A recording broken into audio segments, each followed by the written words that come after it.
I'd like to call the Town Hall School Admin Building Committee meeting to order. Before I take a roll call, I'd like to call read-ins of the minutes pursuant to Governor Baker's March 12, 2020 order superseding certain provisions of the open meeting law, General Law 30A, Section 18, and the Governor's March 15, 2020 order imposing strict limitation on the number of people that may gather in one place. This meeting of the Town Hall School Administration Building Committee is being conducted via remote participation. No in-person attendance of members of the public will be permitted, but every effort will be made to ensure that the public can adequately access the proceedings in real time via technological means. Members of the public who would like to participate in the meeting via Zoom can do so by clicking on the link that you see below. Members of the public who would like to listen in on this meeting while in progress may also do so via telephone by dialing 1-646-558-8656 and entering the meeting ID 897-0524-1834. Then press the pound sign and press the pound sign again at the next voice prompt. Members of the public attending this meeting virtually will be allowed to make comments if they wish to do so during the portion of the meeting that's designated for public comment. By following the previous steps noted, press *9 on their telephone on the keypad and then use the hand raise function on Zoom. This will notify the meeting host that the caller wishes to speak. In the event, despite our best efforts, we are not able to provide for real-time access, we will post a recording of this meeting on the town's website as soon as we are able. Thank you, John. All right, I'd like to take a roll call of members present. I'll start off with Paul Millerani. Paul Millerani, Permanent Building Committee, present. Diane Allen. Diane Allen, Permanent Building Committee, present. John Doherty. John Doherty, Finance Committee, present. Paul Ruggiero. Paul Ruggiero, Wilmington Public Schools, present. And Jack Holloway. Jack Holloway, Permanent Building Committee, present. Okay, John, I don't see anybody else. We're just waiting for Kevin. All right. Correct. I have not seen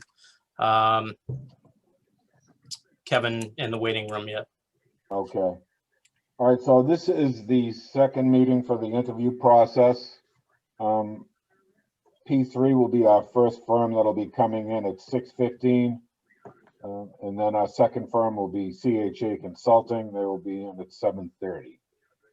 The questions we're going to remain the same, and we will continue the same order that we had. If anybody needs me to remind them what question they had, I would gladly read them off. What do you want to do about the, if Kevin is not here?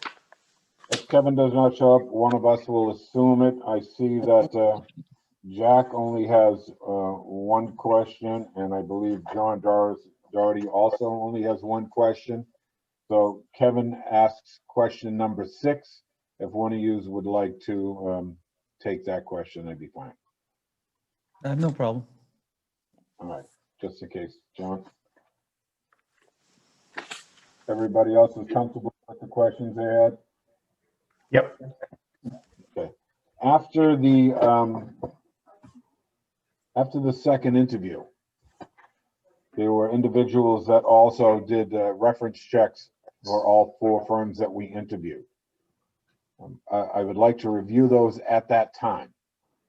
Go through and have everybody read through and what they found out. And at the end of that, if everybody is comfortable, we can try to rank our firms and see what we come up with. If not, we will do another meeting. But I'd like to try to see if we can see what we come up with tonight. Anybody have any questions on that? Okay. Next item on the agenda will be approval of the minutes for January 4th. I hope you guys have all had a chance to review them. They're all emailed out. Any questions on the minutes? Motion to accept, John Doherty. I'll second that motion. Paul Malorani, probably the nicest minutes I've ever seen on any committee. I want to echo those comments, Paul. I thought they were fabulous. Yeah, Tristan did an Please outstanding pass, job. Thank Thank you, you, Tristan. pass everyone. that on. Yeah. You're welcome. Outstanding, outstanding. Outstanding. I have Thank to you. agree with that. So I will take a roll call vote on accepting that. I, George Hooper. Diane Allen, I accept. Paul Malorani, I accept. John Doherty, I accept. Jack Holloway, I accept. Paul Ruggiero, I accept. Okay. It's unanimous. Thank you very much. All right, does anybody have any questions before we let we have a few minutes before we let the next firm in? I know Diane, you did your research, reference checks on P3. That is correct. Kevin Kyra did Collier. John Doherty, I stepped in for him and took care of Vertex, and then Paul Malorani.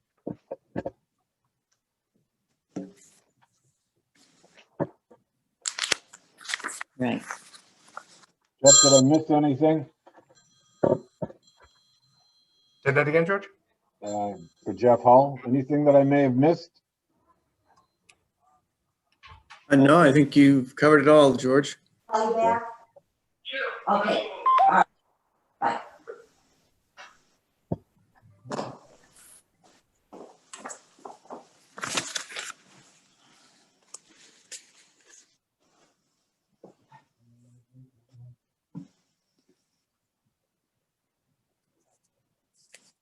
John O'Neill, are all four of the members from P3 in the waiting room? We have 3 waiting right now. Okay. Long as Dan Pilata's there? He is.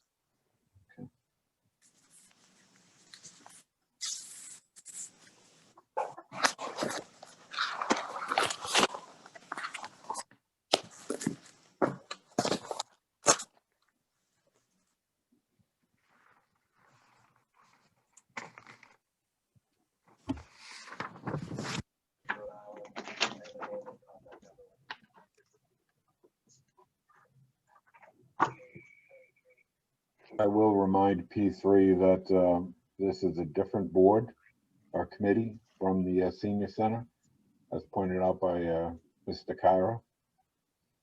I don't believe that applies to CHA. I don't think they were on our last one.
You want us to unmute?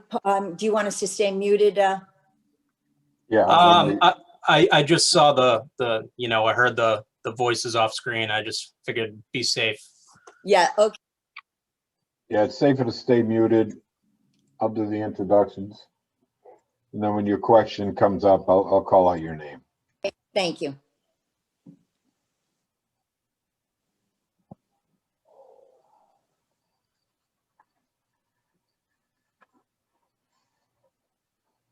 I forgot to do that. George, I did just text Kevin just to check in, see if he was having difficulty getting on, and I just waiting to hear. Okay. So Bjork isn't here. Kevin Mike, Kyra. Kevin Kyra. Okay. And I did hear from Micah Chook. I don't think he's going to be a part of us anymore. So he's supposed to come through with a letter to me. So Oh, that.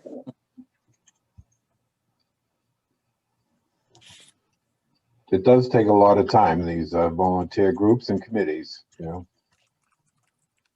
Mhm.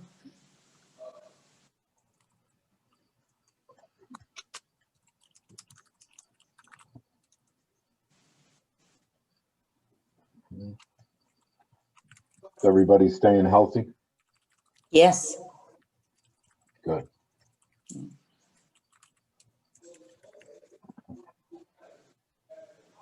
Saw the numbers Greg Bendel posted today going up. Oh, Crazy numbers. Be careful, everybody. yeah. Yeah. Especially with there's a new variant that's out there. It's highly contagious. Mhm. You have many men out, George? We do. It's every time we seem to get one back, somebody else goes out, you know, and I have to reiterate to him. I had one of my members that was out. He called me. He said he wasn't feeling good. He didn't think he caught anything, and he was just a little congested. And I Stay said to home. him, I said, stay Oh. home and call your doctor. And the doctor told him to go get tested. And he called me today, and he's like, I'm positive. Wow.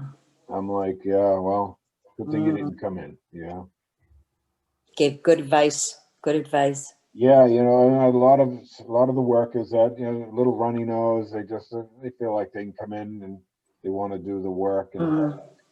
yeah, George, I'm gonna start letting this group in right now. okay.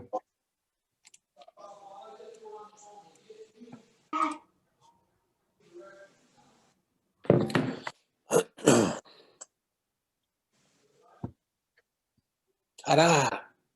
Ta-da. Hi, Dan. How We're we doing, here. Dan? How are you, George? Doing very well, thank you. Everyone doing okay? Everyone is doing well. Great. Thank you for Starting the new asking. year off okay, you know? Dan, I will let you know that there's a few different members on this committee than the senior center committee, so just don't assume these are all the same players. Oh, I can't just turn around and walk out now. I wanted to let you know.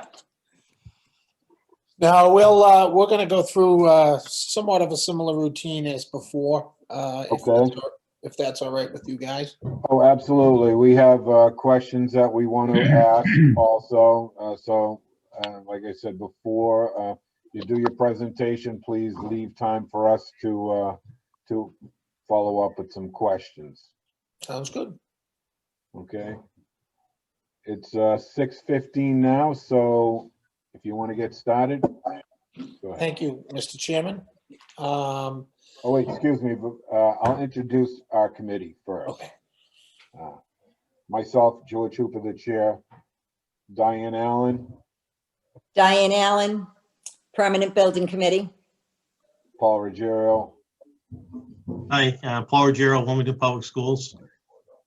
Paul Malorani, Paul Melorani, Permanent Building Committee. Jack Holloway, Jack Holloway, Permanent Building Committee. and John Doherty. John Doherty, Finance Committee. Also with us, we have town manager Jeff Hull. The person taking minutes is Tristan Dixie, and our host on Zoom is John O'Neill. All right, Dan. Thank you very much. Well, I'm gonna introduce our team too. Thank you for having us. Mike Del Vecchio is down there on my screen at the bottom there. Mike, give a wave. Mike is our project representative when we get to construction. The project manager and project director are myself and Rob Tedisco. Rob, you want to give a wave? Hello. And I have, for this interview, which I didn't bring in the last interview, Megan Tuttle, who does our, we call public outreach, marketing, that type of thing. We find that, especially with town halls, people want to know. So we want to make sure we're open and transparent and that we're communicating with your community. So with that, we're going to ask if we can share the screen to Megan, and we'll get started. Very good. So P3, there's 3 principles of P3, myself. I don't know what happened One of there. our guys, sorry about that. Oh, okay. I didn't know whether that was me. No, that's John O'Neill. Will you take care of that, please? Will do. So P3, there's 3 principal owners of P3, Steve Abib, AIA lead, myself, the president of P3. I have 25 years in construction. Prior to starting the OPM firm 10 years ago, and Brad McKenzie, who's a site civil engineer who does all of our engineering reviews. With us today also is Rob Tedisco, Mike Delvecchio, Megan Tuttle, and Anna and Nick probably won't be on this project, but should there be a need, we'll pop them in here and there. We wanted you to see the names.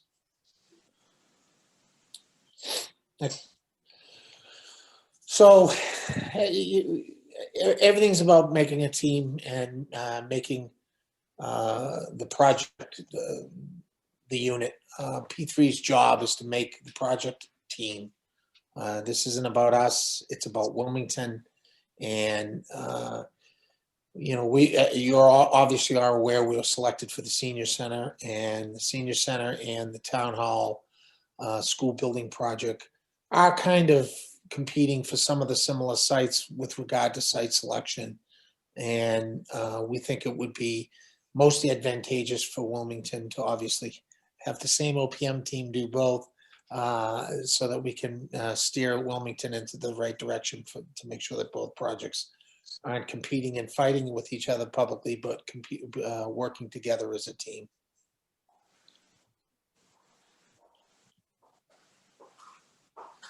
We've gone through, obviously, with COVID, you can't know everything. You can't go and research things like we would during the non-COVID times. But you know, it's obvious that school administration is in an old, the old Roman house and a couple of other spots, town hall. I've been in many times, George, with you and former manager Kara, and Jeff when he was the assistant town manager. And it is probably the least efficient building I think I've ever been in, that little round circle. So you need a new building, and you're modernizing and combining the 2 buildings into one space, which is probably the direction you're going with shared services too. I'm not familiar with exactly what you do in Wilmington, but most towns that are matured share IT and share grounds and share maintenance and things of that nature with their school districts. It's not the old town versus school thing that we all grew up with. It's one community, and that's the direction it sounds like we're going in by combining the 2 buildings.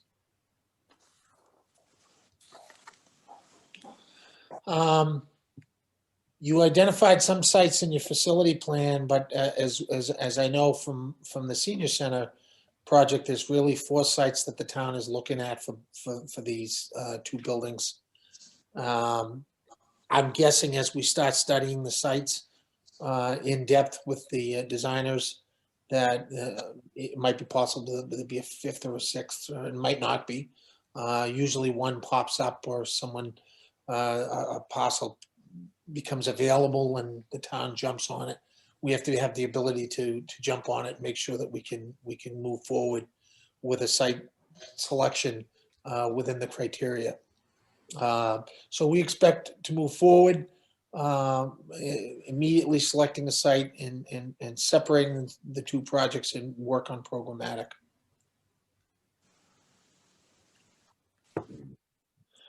First step, obviously, selecting a designer. Style of the, all of the designers that will apply will legally be sufficient to do your project, but some really aren't sufficient to do your project. Some really don't design buildings that would fit right into Wilmington, and some don't have the capability to understand a school department, understand the requirements of all the special needs and the HIPAA and the individualities that a school department is going to need, as well as the town hall of veteran services and your public nurse, your board of health, all the separations that are going to be needed for all the departments. So we want to make sure that we have the right designer. Just because they designed a town hall doesn't mean that they're the right designer. Understanding how a town functions and understanding that each department is, including the school side, is going to be critical.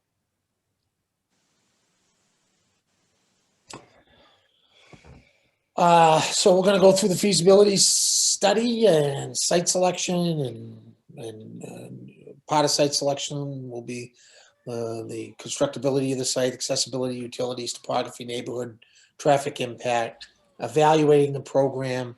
If the program isn't 100% there with regard to the town hall and the school administration, we're going to spend some time developing the programming spaces, making sure that we have buy-in from all of the stakeholders, that the project that we're building is not going to be too small or too large. The taxpayers are not going to want to see something that's opulent. They're going to want to see something that's efficient, but it has to also be functional, because where you're coming from now isn't 100% functional for the needs of your community in the 21st century. Cost containment and maintenance, free materials and things of that nature will work with you. We'll work with we'll work with all of your subcommittees within the town. Sorry about that, Megan. Just like we talked about with regard to the senior center, site selection, we really need to nail down what the criteria is going to be on the site selection and make sure we have a fair and balanced project to weigh the sites. Make sure that that the school department and the town hall are equally getting their needs met with each site. Make sure that it's adequate parking, drop off, pickup. Both functions have serve different needs of populations, and both have different hours of operations too. School administrations aren't necessarily opened as much at night as town halls are with regard to health meetings, Concom meetings, and so on and so forth. But they have a large presence during the day. Well, we will, as part of site selection, look at the location, the area, construction costs, site utilities, your master plan, as far as you want us to integrate it within the recommendations of your 2017-18 master plan, and what the community goals are. How far do we reach out to the community and have input from the community on where we want these buildings to go.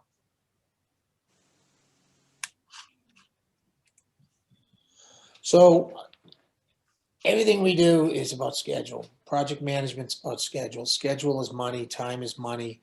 If you look at MSBA, they have a wonderful site showing public construction costs in Massachusetts, and it's not a straight line. It's almost a parabolic curve going up with costs going up. The quicker we can get moving on these projects, the quicker we can get our dates in line so that the money clock stops and escalation and cost increases through inflation are minimized. We will hold the architect to the schedule. We will hold the contractors to the schedule, and we will attempt to hold the town to the schedule, because sometimes it's building committee we need to get some answers from. Sometimes it's a town department we need to get answers from. But since you're the client, we can't really yell at you guys, but we can yell You can't let the architect and the contractors. So we gently nudge you guys. Budgeting, we'll establish project budget. We'll establish cost changes. On the right is cost changes, on the left is project budget. We try to make them easy to use, not like an accountant spreadsheet, but like something that everyone can understand and follow, because you're responsible for the money of the town and the expenditures on these projects. So we want to make sure you understand what's been committed to, what's been spent, what we have left, and where we're going to go from there.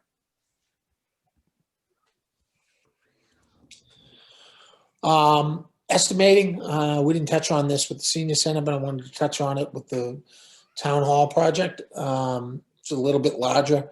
There'll be more estimates in this project than there are on the senior center project because of the size of this project. And we'll probably ask for 2 independent estimates at multiple locations, which will require us to reconcile the 2 estimates to make sure that the design team's staying to task, staying to budget, and that we're not designing something that the town of Wilmington can't afford, or that the town of Wilmington will be surprised at bid time. We don't want the bids to be open and everyone look at the OPM and say, yeah, what happened? None of our projects have ever come in over budget. We've had a couple that have been slightly over the projected bid amount, but we've never gone in above an appropriated amount. We've never gone back to town meeting for a second bite of the apple or to a city council. So we know we got one bite of the apple, and we need all of these tools in the toolbox to ensure that we stay on track. Megan, if you wouldn't mind talking a little bit about public outreach. All right, so public outreach is something that we established probably 7 or 8 years ago to be one of the more important parts of our project management approach.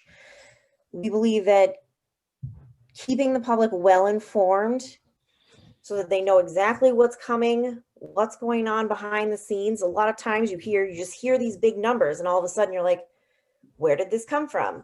We want to remove that unknown from the community interactions. We don't want the community to be blindsided or surprised. We want them involved in the process. We think keeping them as involved as possible creates more success for your projects. When we have a project with, well, 2 projects technically, with the senior center and the town hall school building administration building, you have a lot going on. There's a lot of moving pieces.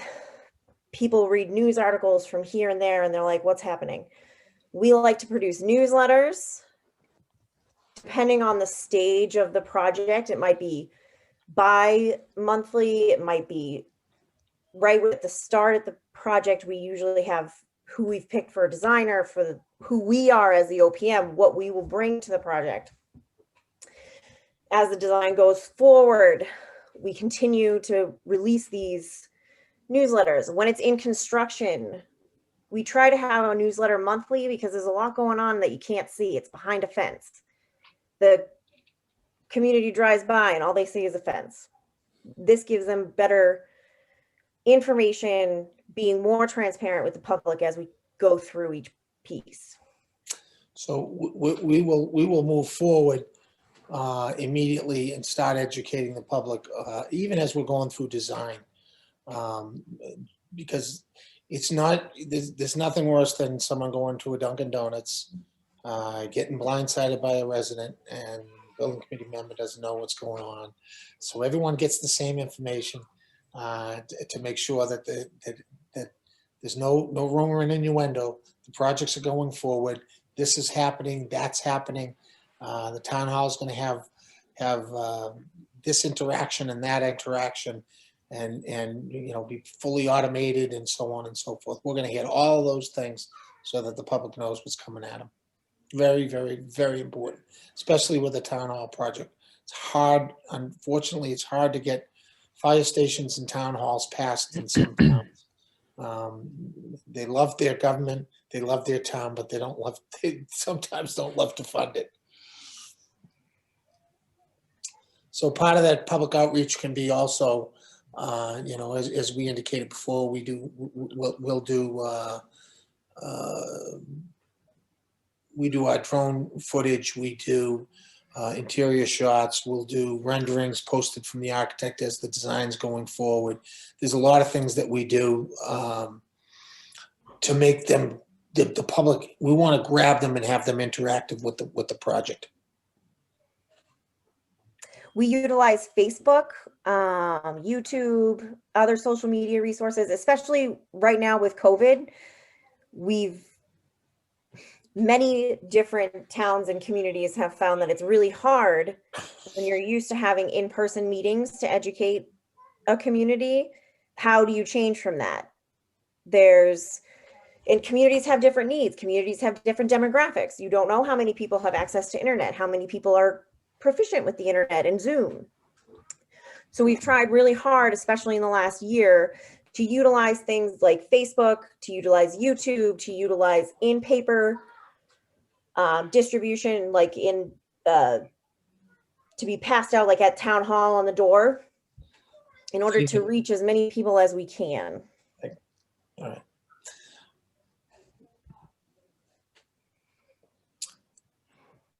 Project meeting, town meeting approval. We do have a near perfect record at town meeting. We actually have one loss. Although that we don't count it as a loss because we asked them not to go to town meeting because the town wasn't ready. And it was a town hall. They didn't do any public outreach. They threw it at the public. The chairman of the building committee was the chairman of the finance committee. And he said, it's an up or down vote. We don't need to educate them. And the designer and I begged them to take 6 months to educate the public on the benefits of what they were going. And unfortunately, it didn't pass. Facebook, it got away from them on Facebook. They actually had a Facebook blog that just that ran away with misinformation, and we didn't have the ability to be able to educate the public. That's one of the reasons, you know, in today's digital world, it's harder and harder to get the truth out there when the non-truth can be published as truth. So we want to make sure that we you know, I know this is a construction project, but it's more than that. It's a community project that involves an awful lot of information to become a construction project for your town. And just a sampling of all the stuff that we've done, and we've been in a lot of communities, 30 some odd communities, 29, 33, something like that communities, including your Shawsheen school that we did the Windows projects for MSBA and George, I think 10 years ago. I think it's been 10 years now. Seems like yesterday, but time flies. So we did do the North Andover Town Hall, which is sort of kind of close to you, which was an expansion of their town hall into their fire station. And we did the Westfield City Hall, which was the state normal school, which was completely renovated to a modern town hall, which brought in the business side of the school department at the time. I don't, the entire school department didn't move over, but they did want to bring payroll and business into their own floor. And they're still there today, I believe. And now I think we're ready for questions. All right, very good. Thank you for that presentation. One of our members, Kevin Kyra, did join us. I welcome Kevin. All right, I know you've answered some of these questions. We have 10 questions that have been assigned to committee members. So even though you may have answered a few of these things during your presentation, I'd kind of like you to elaborate on it, and Sure. we'll go through it. I will ask you the first question, and the rest of them have been assigned to committee members. Dan, as the OPM, what criteria do you feel is most important in the selection of OPM for our town hall school admin project? What's the most important criteria? Right. You were looking for an OPM. If I was looking for an OPM, it would be service.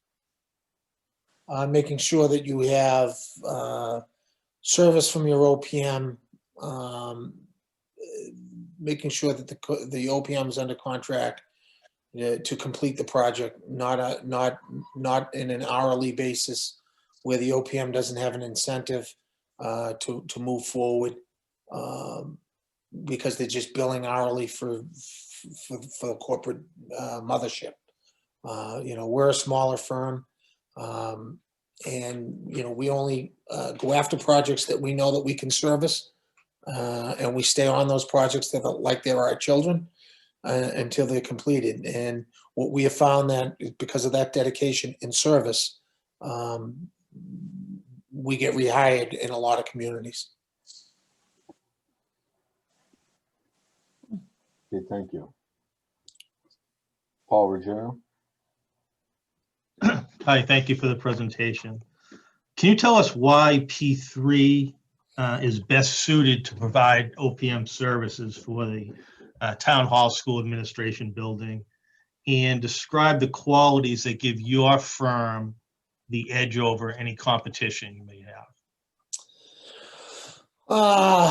It's a similar question to George's, except for the edges part. And what we have found, having been doing this for 10 years all over the Commonwealth, is, again, the services that we provide are above and beyond. Having an on-staff engineer and an on-staff architect to help with the architect selection and the reviews. All of your sites are going to require stormwater and are going to need that extra review. The OPM's not the designer. The OPM's the facilitator, but the OPM needs to know when something's going off the rails. So we double check most of the things that are done by all of the contractors. We have a system at P3 where we literally take a day and review everything together as a team. We order in lunch, we set things out on a table, and we have all sets of eyes looking at it at the same time. And we have found that we've caught most of the problems prior to things going to construction by doing that. I don't know that any other firm does it that way. We're also a smaller firm. I can tell you that you can hire a larger firm. They'll get your project done for you. They'll cost more money than we will cost, and they won't serve you as well as we will serve you. And that I can guarantee based on what we've seen throughout the Commonwealth, because when we get hired, that's the compliment we get when we're completed. We're in, I think there's 5 or 6 different communities where we've been hired back when they had a second project, when we've completed a project. We also have a different approach when it comes to construction. Mike's sitting patiently down there in his little square. But when we get to construction, our field managers aren't clerk of the works.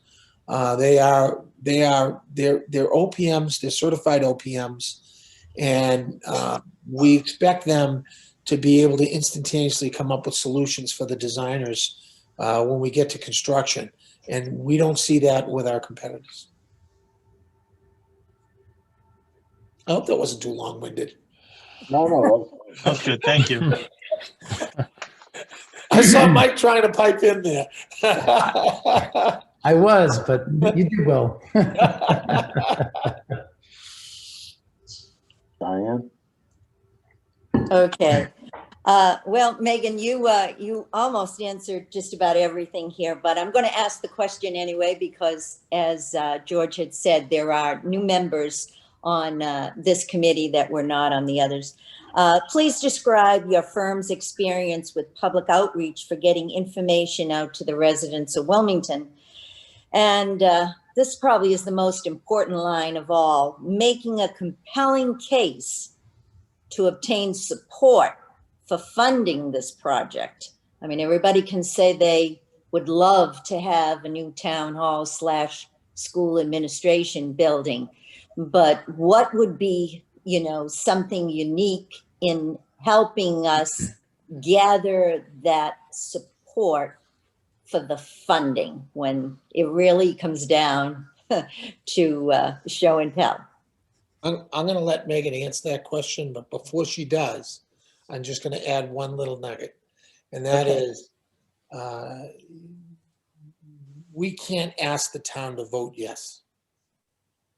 That's very important. We can't ask them to vote yes. You can't use public funds to ask someone to vote yes, especially if it's a debt exclusion. If it's not, it becomes a tradition of your town, but it's a bad thing to do. What we can do is educate your public so that they'll make that decision. And now you can go, Megan. Sorry about that. Good answer.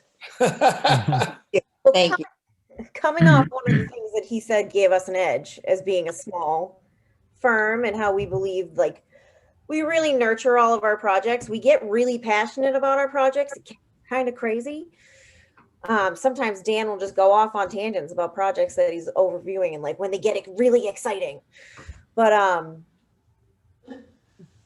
I see that as positive because we do get really excited.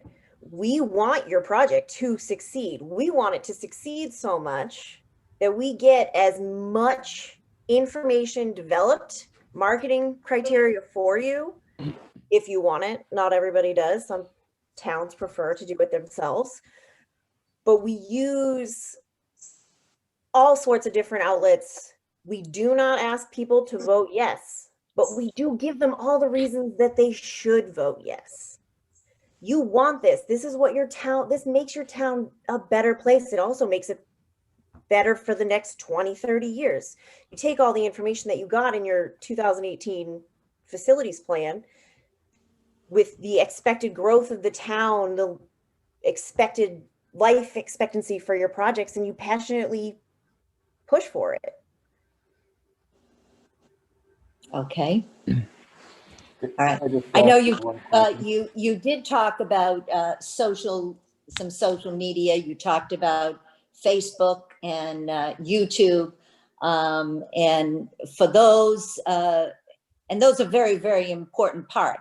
And the other part that I thought was very important is, you know, your monthly paper type. Yeah. And, you know, it's very difficult. The town hall doors are locked. So for the people that, you know, aren't savvy or able to get to their computers or whatnot, how could we distribute the paper type of newsletter? So we've been exploring a few different fun ways of doing this, especially through COVID, because most town halls around the state have been closed, at least periodically. We've made informational trifolds that take all the information from a newsletter, put it in a trifold, and then put it in one of the waterproof things that you can hang on the door. We've explored organizing with the building committees and doing like informational phone chains type of outreach, because the best person to give you information is your neighbor. Your neighbor, if your neighbor's passionate about it and they're talking to you about, hey, did you hear about that town hall? Did you see what they're doing? It gets you get a little bit more interested. So we try to balance all the different ways that you can reach out to a community. It's hard during a pandemic, but this pandemic's not going to last forever. And we have really big fingers crossed that it won't last much longer than the year.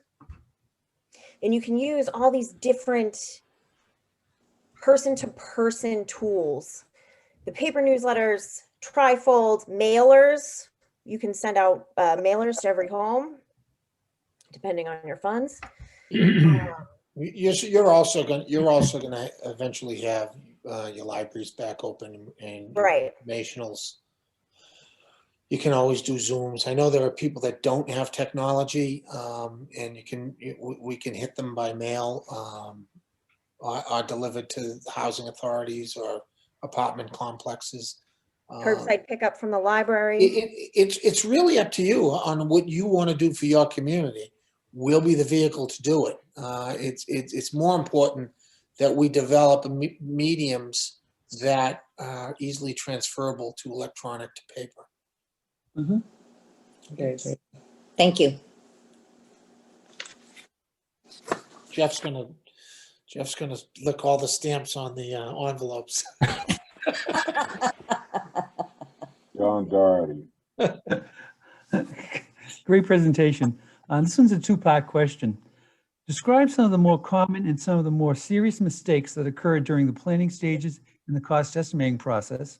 Explain the procedures or approach that your firm has in place to eliminate these issues. So I just showed you an estimate reconciliation on one of the slides.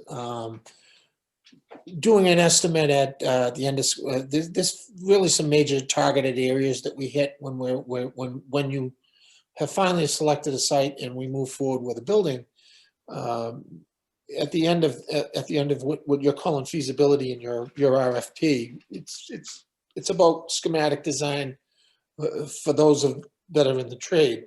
We'll do an estimate, and we need to be pretty close to on target. Within that estimate, there'll be some contingencies, and as we develop that plan, those contingencies get smaller and that estimate grows a little bit, but the overall number stays the same. We need to consistently be on that estimate as your OPM. And when the building committee or the permanent building committee or the department heads are asking for a window or are asking for an extra vault, the town clerk's vault's not big enough, she wants 2 vaults. When those things happen, and they will happen during design, we need to keep track of them to make sure that the cost of the total project doesn't start creeping. Project creep is a serious problem in municipal projects. You start out with this wonderful idea, it's 20,000 square feet. The next thing you know, it's 27,000 square feet, and a lot of people got a lot of things. It's going to be our job to say no. Just had a meeting today on a library project that's going to construction in a few months, where I had to say no. And everybody was mad at me, and they were grumpy at me. And I said, look, my job is to say no. You can't have a window seat in the children's room because the children's window seat committee wants it. The project has a budget, and we don't have that money for an additional $50,000 to build in a window seat. It looks nice, it's pretty, it fits 2 people, they can curl up, they can have pillows, they can do all those things. But if you can't afford it, you can't afford it. We have to follow that all the way through the process and sometimes tell you guys no. Now, if you tell us to go yes, we'll be your advocate for yes. But we're going to remind you that we told you no and why we told you no. And that's our job. Thank you. Paul Malorani. Everybody, thank you for coming back. Good to see you all again, and great presentation. Our favorite subject, change orders. How does your firm work to limit change orders? We sick Mike on them. How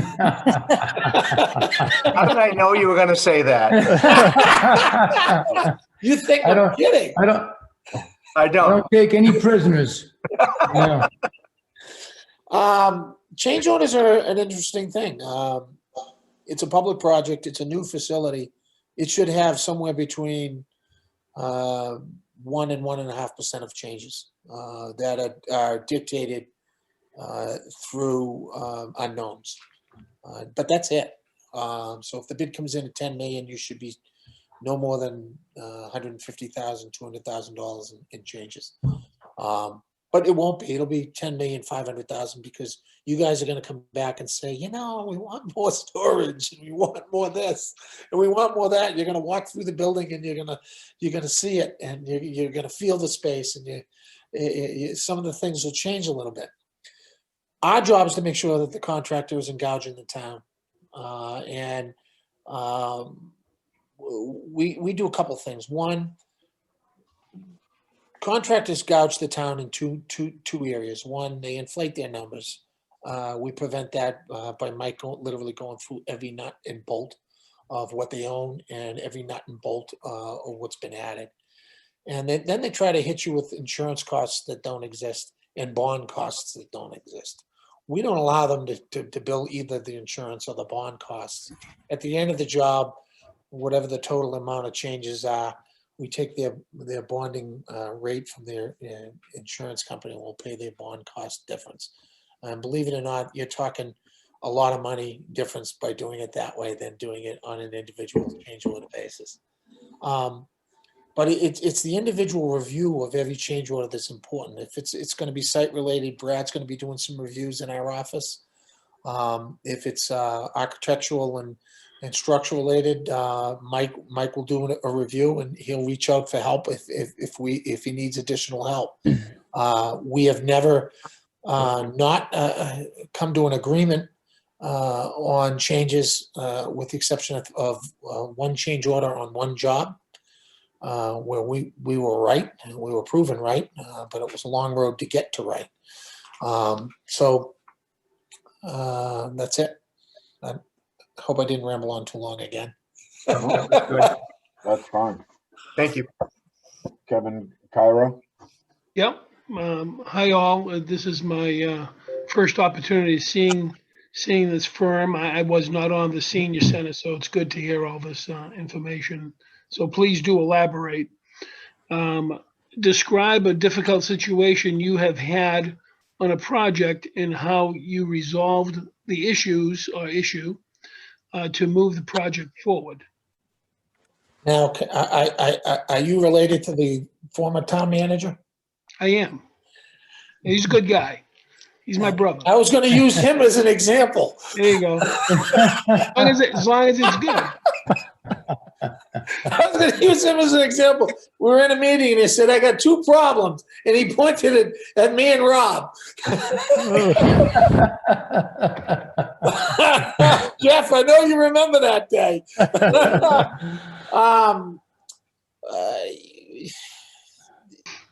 Problems. There's so many examples we can go through. I guess it is a design problem that we had that we could resolve. I'm guessing you're asking, you want me to give you a problem we had and we resolved it. That's the question, right? Right. So, yeah, or a situation, something Yeah. that, a difficult situation that you had on a project. Maybe there was an issue with the contractor. There was. I'll give you two examples. One example in design was an HVAC system that we recommended in the town of Rockland for their senior center. They had a really small budget to build a really large senior center. We knew they couldn't do it with all the bells and whistles. The town didn't have a maintenance department. They barely had staff for anything, and we wanted it simple. And the engineer came to a meeting and presented all this lovely stuff. We're going to save the earth. We're going to recycle the air. We're going to do this. We're going to do that. And we recommended that they don't do it. And the committee outvoted us. We were the no vote, and everyone else was the yes vote. The file sub bids came in, and they were too high, so high that we couldn't build the building. So I canceled the general contractor bid. I had language in the contract that the designer was to redesign it if it came in over budget. They redesigned it in 3 weeks. We were back on the street. They did it my way. The project got built, and we were within budget. But it was one scary 5-week period. But that's collaboration and how you work. We didn't point fingers at anybody. We didn't blame anybody. We just found a solution. And then we found the solution by doing a different HVAC system, something that was recommended to them in the beginning. With regard to construction, I'm going to give you an example, which is actually up the street in North Andover. It is probably the only negative thing I've ever had as an OPM. Mike was the field manager on that project, and the town didn't believe in OPMs. The town had an assistant town manager that wanted to play OPM, and they only hired us to check a box. And when we got to construction, they only let Mike go on the job during the construction for 20 hours a week. So Mike ran the meetings, made the suggestions, did the construction reviews. Well, one of the construction reviews was about a disputed piece of work, which was worth about $40,000. The architect and the OPM 100% agree and that it was not the town's responsibility, and we went down that path. When the project was completed, the contractor sued the general contractor. The general contractor sued the town for that money, and everybody got angry and itchy. In the end, it was not the town's responsibility, but all of the insurance companies settled, and it was a waste of time for everybody because they should have dug in and fought. But that's not what happens in the real world. Sometimes in the real world, your hand gets played for you when it comes to insurance companies. That was the only negative experience that we've ever had with regard to a situation that had come up on all of our jobs since 2008. Every other job we've had closed out without incident and without a problem. I hope Thank that you. wasn't too much information for you. No, that was good. No, I appreciate it. I want to be truthful with you. One thing you're going to get out of us is unadulterated, raw truth, just like Mike did to me. Yeah, and offline, you'll have to tell me about that story. That's all. Oh, it was Rob hid under his desk. He was a young buck back then. He hid under his desk for 2 weeks. I'll have to True story. All right, Jack? Okay. John, you'll have to unmute Mr. Holloway. Okay, there you are. Okay, my question. Okay, Yes. one of the most important decisions that needs to be made is the site selection for the new town hall and school administration building. How would you evaluate site selection criteria and help us reach a consensus as to the best location? There's two things going on there, John. One is financial. We need to establish what each site's going to cost, so that helps you inform your decision. And the other is political. Politics plays a role in site selections just about in every town. Some want it in the geopolitical center of the town. Some want it where it's easy access. Some want it near a school. And you know, we will develop a matrix that we all agree on for all those variables, so that we can rank the sites and try to come up with that consensus and get everyone that's a stakeholder to buy into that. The site selection on these two jobs is probably one of the most important parts of these jobs. The town hall will get designed. We'll argue over the facade colors and the styles. We'll argue over the size of the clerk's office versus the veteran's office. But the site location is something that people will really dig into. And it's really important that we get that matrix right. We've done it in the past and had a couple of meetings fighting back and forth on making sure that we got the right site. But we have to go through that matrix, make sure that once we finally pick the site, if it's on ledge and it's $10 million more because we picked a site that has terrible geotechnical, you might not want that site. You might say, you know what, let's go to it's okay to be at the alternate site. So all of those factor together into one decision that ultimately ends up being a political decision by this board and your board of selectmen. Thank you. Paul Mulroney?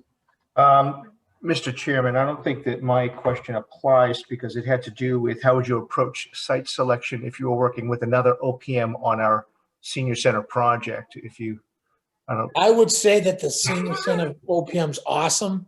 I do everything he says. But so I don't think that one applies to this particular firm. I'll pass.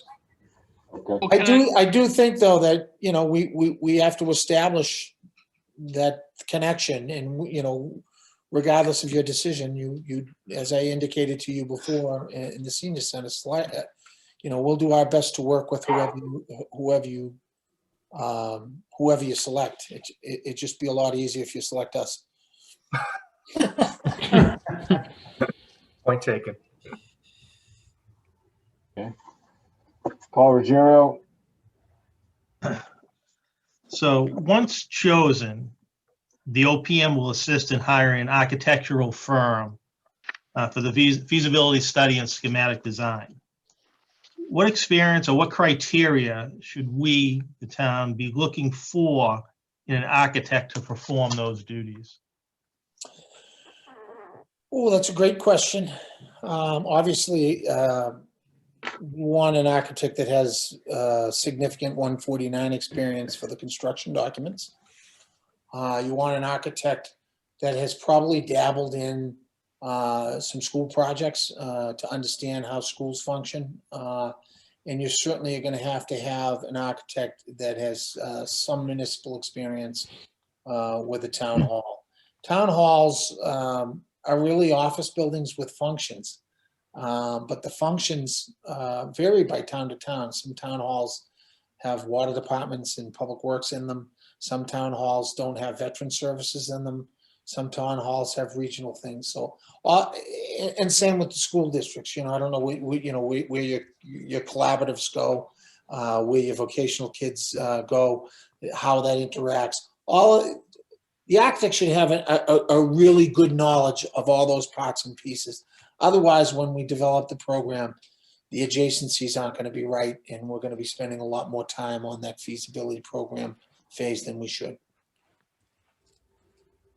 Thank you. all right. Dan, are there any other issues or things that weren't discussed here that you feel are important that you'd like to discuss, or something you want to ask us, or anything that? Well, the only thing I'd like to say is that I do want to recognize that we are the smaller of the firms you're going to interview. We're not going to be the flashiest, but we are going to work the hardest, and we are going to give you the best product. I can also tell you that, as Megan said, we really get into our projects. We really do get into our projects. If you look at the two schools that we have done for MSBA's core project, you'll find that they're two of the lowest in the 10-year history cost per square foot. That's not because we hired wonderful architects, because we rode the architect. Once we made the architect part of our team, we rode that architect to make sure that architect wasn't designing something that was opulent, but something that was functional, that would serve the community. And in a school, sometimes architects can get loose. Same with libraries, and same with any of the municipal projects that we've done. We've done 7 senior centers, I think now, 6 or 7 senior centers. They're all lower cost per foot than our competitors. And we will do the same for Wilmington. That doesn't mean they're cheaper. They have to be built for 50 years. That's a requirement. But it does mean that we look at every single little detail. And when we get to systems, we're going to make sure that George can maintain these systems, and that you're not getting systems that George can't maintain or George can't understand. And that's really important throughout the board on every little thing we're doing. You have a really unique opportunity on this project to automate just about the entire town hall, make it paperless, make permitting paperless. The possibilities right now are endless with the softwares and hardware that's out there. Some of which I'm sure you've already started to implement, but you can go a really long way with this project. You can really take your town hall to be in the forefront of the 351 town halls in the state of Massachusetts. So that's the difference. You stated that you're the smallest firm, so do you really believe that you could handle two projects at the same time? That's a great question. We've handled multiple projects at the same time since we started. We did 4 projects at once for the city of Westfield, which turned out to be 7, but 3 were staggered afterwards.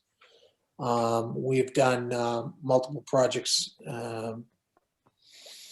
in Gardner. We did multiple projects in Greenfield.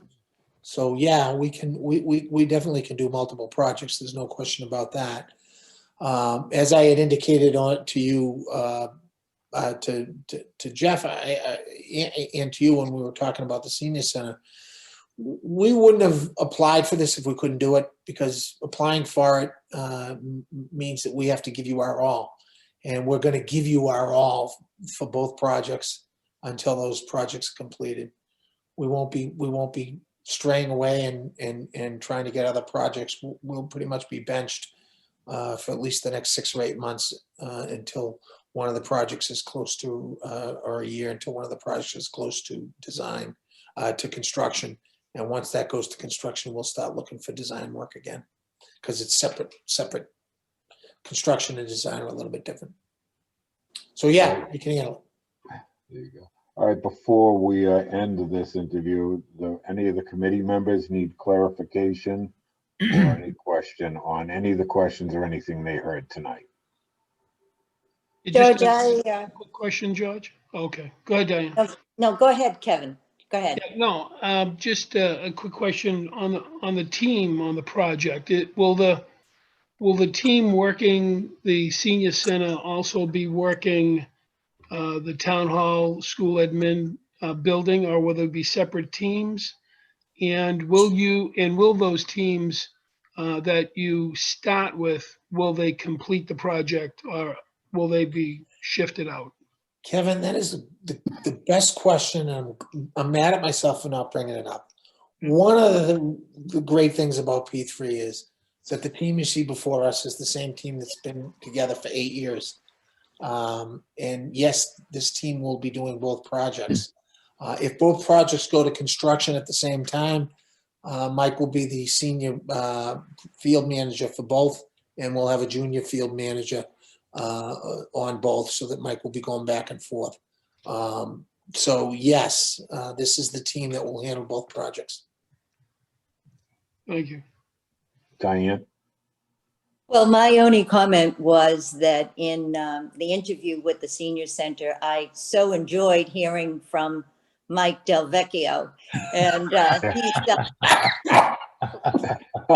he took the wind out of his sail tonight. He's sitting there so quietly, but he had a great line when he was talking about how he approaches change orders. And I just loved that first line that he said. And I don't know, Mike, I just haven't heard from you tonight. And I thought maybe just a few words about all the experience and some of those good one-liners. I actually don't remember that line that you recall. Can you refresh my memory? Because I said so many before. Well, you said you always approach it with nope, not going to pay for it. Oh, that's Nope. my mom's favorite word. Yeah. Nope. Nope, not going to pay for it. No, not going to pay it. Nope. Yep. That's it. It costs how much? No, I don't think so. No, I don't think so. Yeah, we discussed this prior to this meeting here, and I said, Dan, you know what? You pretty much answer all their questions. So, if they have a question for me, I'll answer it. But other than that, you don't need to hear from me. It's really hard, to be honest with you. It's really hard to bring the field guys in on these meetings, because you're going to be in construction a year or 2 years from now. You're not even going to remember them. And then we have to reintroduce them back in. And the field guys don't do public meetings. And they don't do public meetings for a reason. They're not designed to be in the public. All right. Jeff Hall would fire P3 in 5 minutes if Mike was at a public meeting. Oh my God, he keeps me in a cage, keeps me locked up. Yeah. So, but the truth of the matter is that that type of behavior is necessary to keep the contractor in line and keep the project moving forward. And sometimes it gets rough and tumble. And Mike's the best in the industry. There's nobody better than Mike. And I'll put Mike up against anyone in any firm in the United States of America when it comes to providing field services. And I mean that with all my heart and soul. Ooh, I'm Thank you. blushing. Thank Don't you. ask for a raise tomorrow, Mike. I'm blushing. All right. Well, if there's nothing else, pushing Dan, Mike, Rob, Megan. Well, good luck with your decision. And, Great presentation. Thank you. you know, we wish Wilmington well. And Jeff, if you'd give us a call tomorrow on the senior center, I appreciate it. Thank you. Thank you. Thank you. Thank you. very Thank you. much. Thank you. Great to see you guys. Thank you. Thank you. Thanks. Okay, well, we have a few minutes before the next firm, which is CHA. So if anyone would like to take a little break, do a few things, and we'll come back just beforehand. Okay.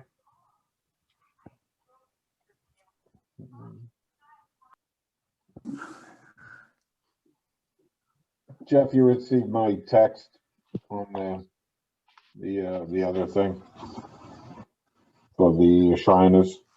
I did. Yep.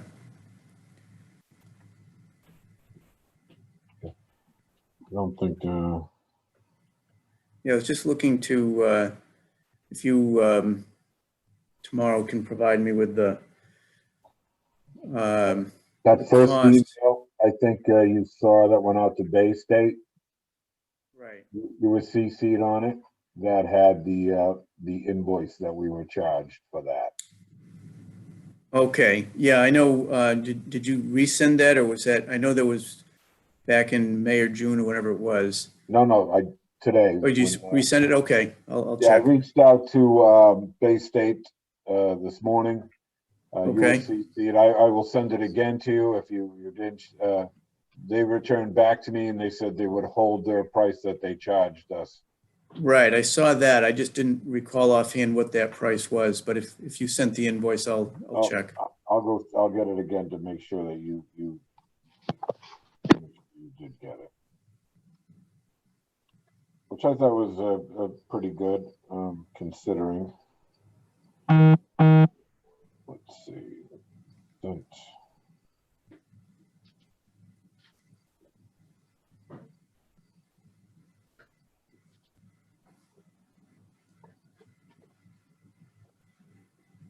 What's your email address again? There you go. You should have it. Yeah, I just got it. Okay. Are you able to open that? Yes.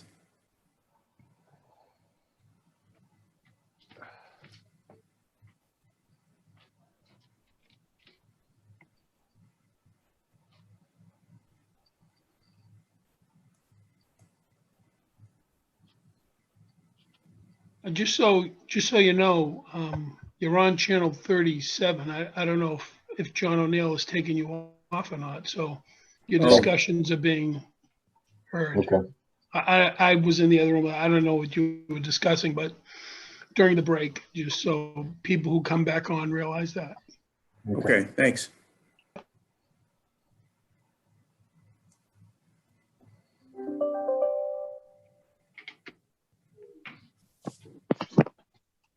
I don't have the ability to stop and start these broadcasts, just so you're aware.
Gotta go out? You gotta go out?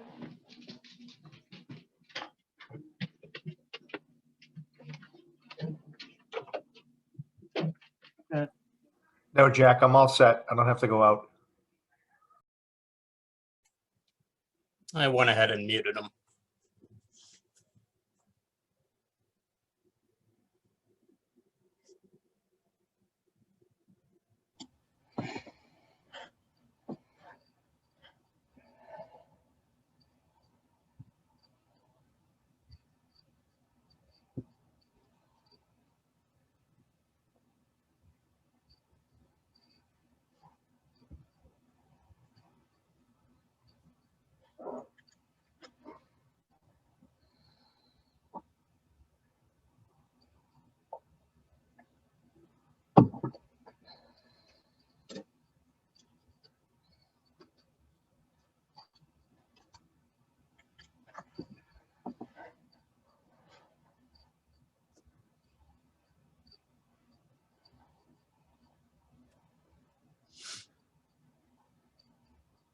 George, I'm going to go ahead and start letting the group in. Yes, absolutely, please.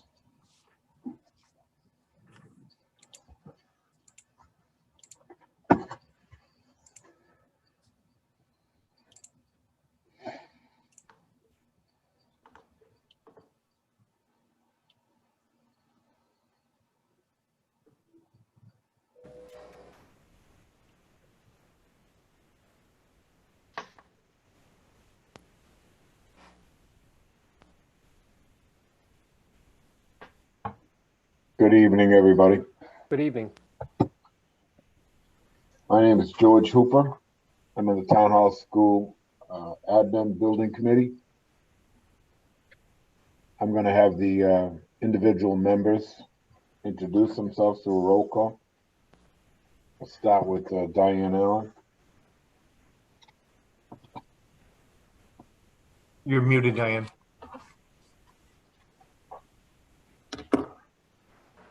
Diane Allen, Permanent Building Committee. Paul Malorani. Paul Malorani, Wilmington Permanent Building Committee. Kevin Kyra. Kevin Kyra, member of the Wilmington Board of Selectmen. Paul Ruggiero. Welcome, Paul Ruggiero, Wilmington Public Schools. John Doherty. John Doherty, Finance Committee. Jack Holloway.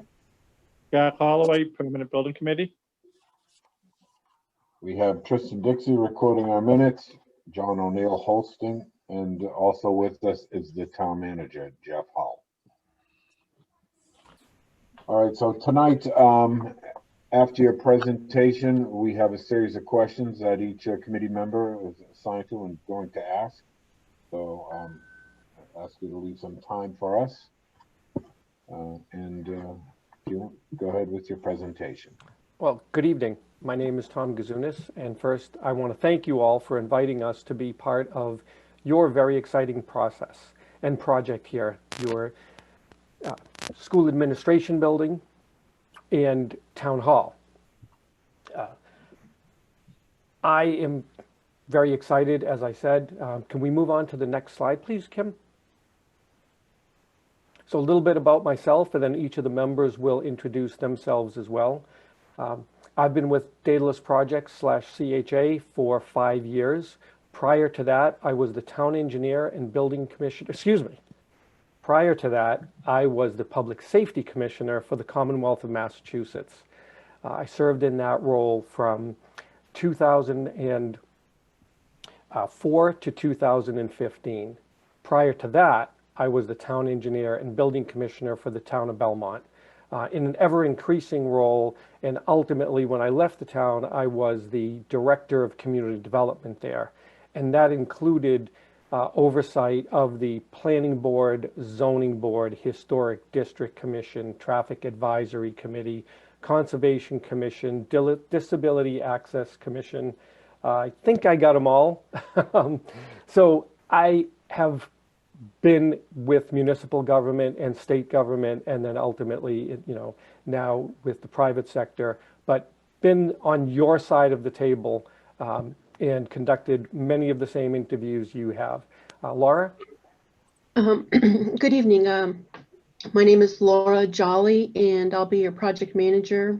I have 19 years of experience in the industry. I am a registered architect, and I have a unique set of experiences as I have started off in architecture and worked in architecture firms. And then I also have experience working as a construction manager and also as an OPM. I look forward to working on your project. And I also just want to say I have a couple of good friends that live in Wilmington, so I visit there often. So I know the town. Thank you. Good evening. I'm Derek Richardson. I'm an energy engineer and commissioning engineer that's worked for CHA for 2 years. I have 10 years of experience in facilities engineering, design, commissioning projects as both engineer and project manager. My resume includes numerous design, energy auditing, commissioning, retro commissioning, and measurement and verification projects for municipal buildings. Christina?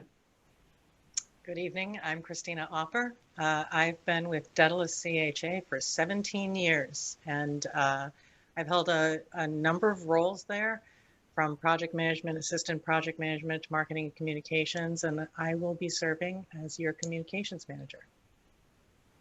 Thank you. Also part of the team will be Delwyn Williamson. We didn't include her tonight because we just wanted to limit the amount of people via Zoom that would be speaking to you and going through this interview process. But Del will be an integral part of our entire process. She's been with the cost estimating side of Daedalus for well over 30 years, has extensive knowledge, and our cost estimating group doesn't do cost estimates just for Daedalus CHA. They actually do cost estimates for many architectural and design firms throughout the Commonwealth and then the New England states, quite honestly.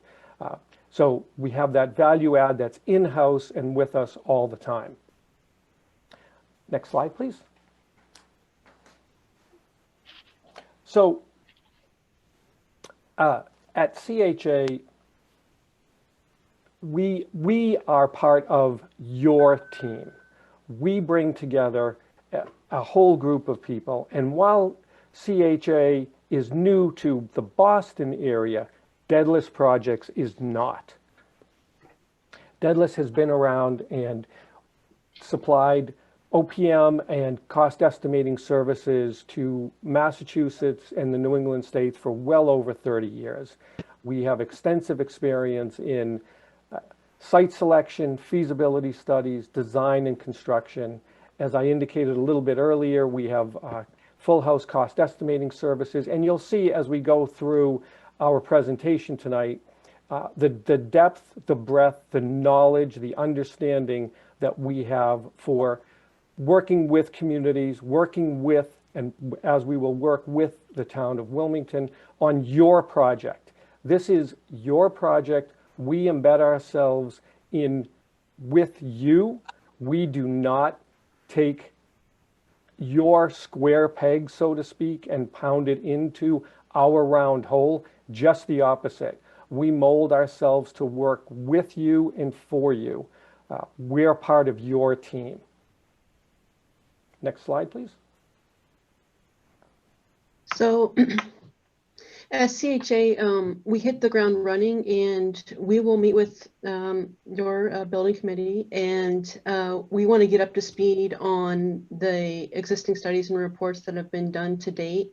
And initially, we really want to focus on getting to know you and you getting to know us, and we really want to we will form a strong bond with you so that we can really represent you as an extension of your staff throughout the whole project. And we've listed some of the ways in which we represent the town of Wilmington. Maybe Tom, if you just want to hit on a couple of those. Sure.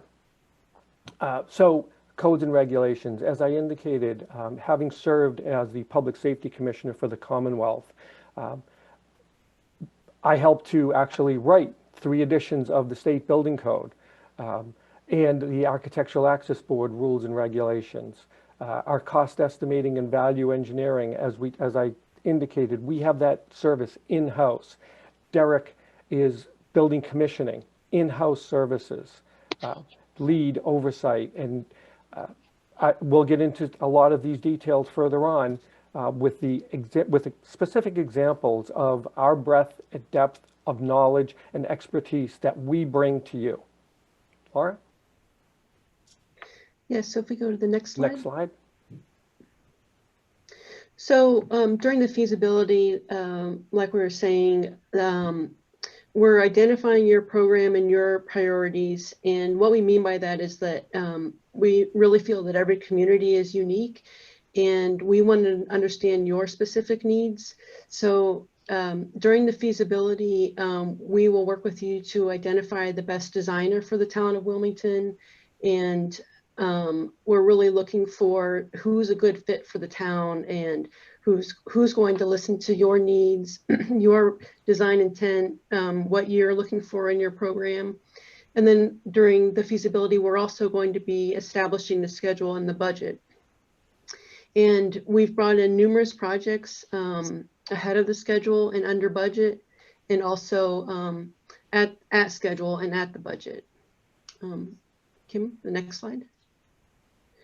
So during the schematic design, we're going to, as the drawings get developed, we're going to make sure that the design intent is there, the programmatic needs are being met. And this is really where, as Tom mentioned, the depth and breadth of our in-house resources really comes out. We have everything from engineering and architecture, fire protection, code consulting, commissioning. All of it is in-house resources that come as part of our services to you. And a few of them that I just want to touch on that will be particularly relevant would be the cost estimating, because we have those services in-house. As early as the schematic design, we're working with our cost estimating to make sure that your drawings are going to meet the budget. And if they're not currently, then we're looking at how we're going to assess that going forward so that we do pull it back within the budget as we progress into the project. And then we also have architecture in-house resources, so that helps us to have another set of eyes outside of your designer that's looking at the project and looking at it from code, the program, the design intent, and really just a third party that gives you another objective point of view. And then lastly, we also have in-house commissioning, and Derek, who's an expert in that, he's going to talk a little bit about those services. Next slide. Our proposed team has the commissioning expertise that this project can benefit from during any stage of the project, but particularly for this project, the design phase. Key aspects that will set up this project for success include conducting design reviews of the documents, specifications, and drawings, reviewing the design sequence of operations, buildings management system programming, points list alarms and trending. And then the main one that's going to really pay off in the end is assisting in the development of a preventative maintenance plan with facilities maintenance staff. What this allows is to assemble a systems manual and operations and maintenance manual, and to develop a plan so that the building can be maintained throughout the life of the building. Next slide, please. So we included this just as an example of adapting and overcoming to ever-changing issues, concerns, considerations.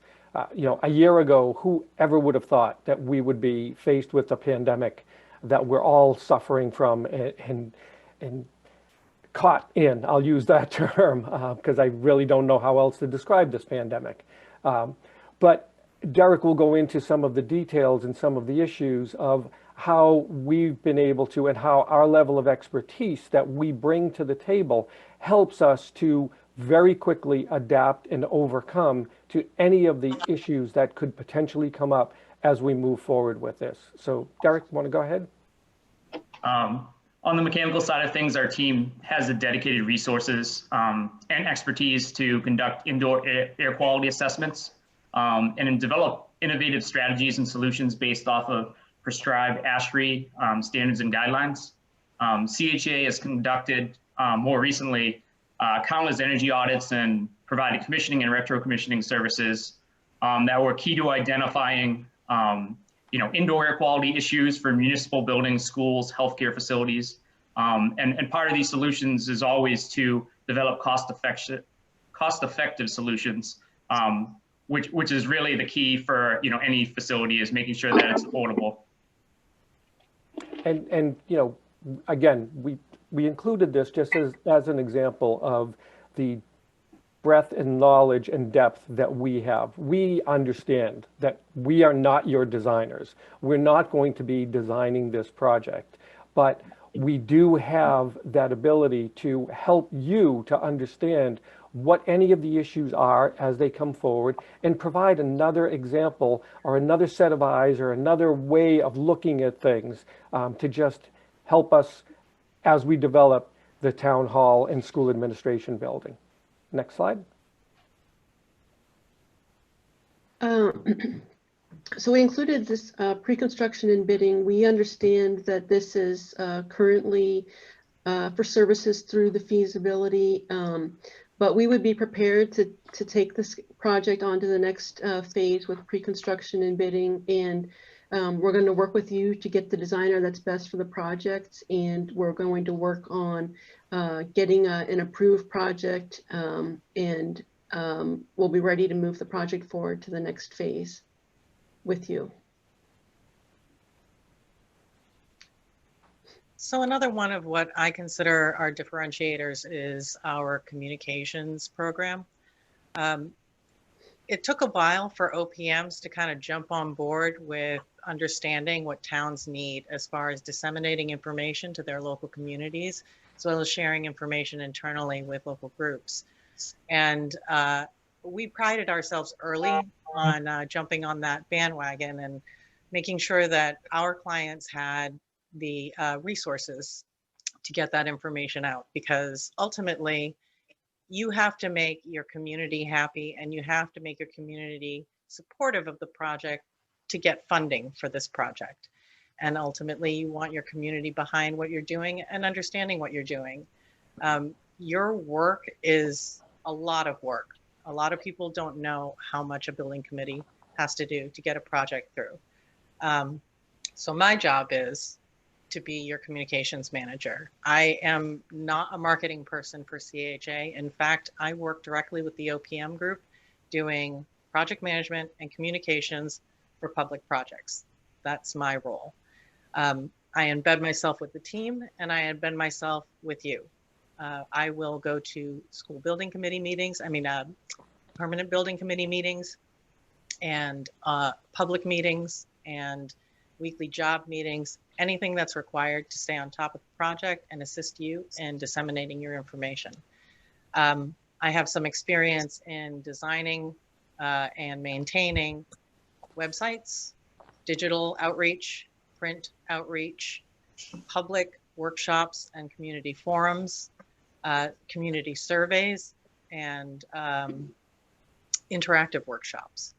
During the construction phase, I also stay involved and assist with construction mitigation efforts in the sense of notifying abutters, work impact notifications, and regular project updates. So I will be your go-to person for being able to share that information internally as well as externally with all of your stakeholders and community residents. Thank you, Christina. Next slide, please.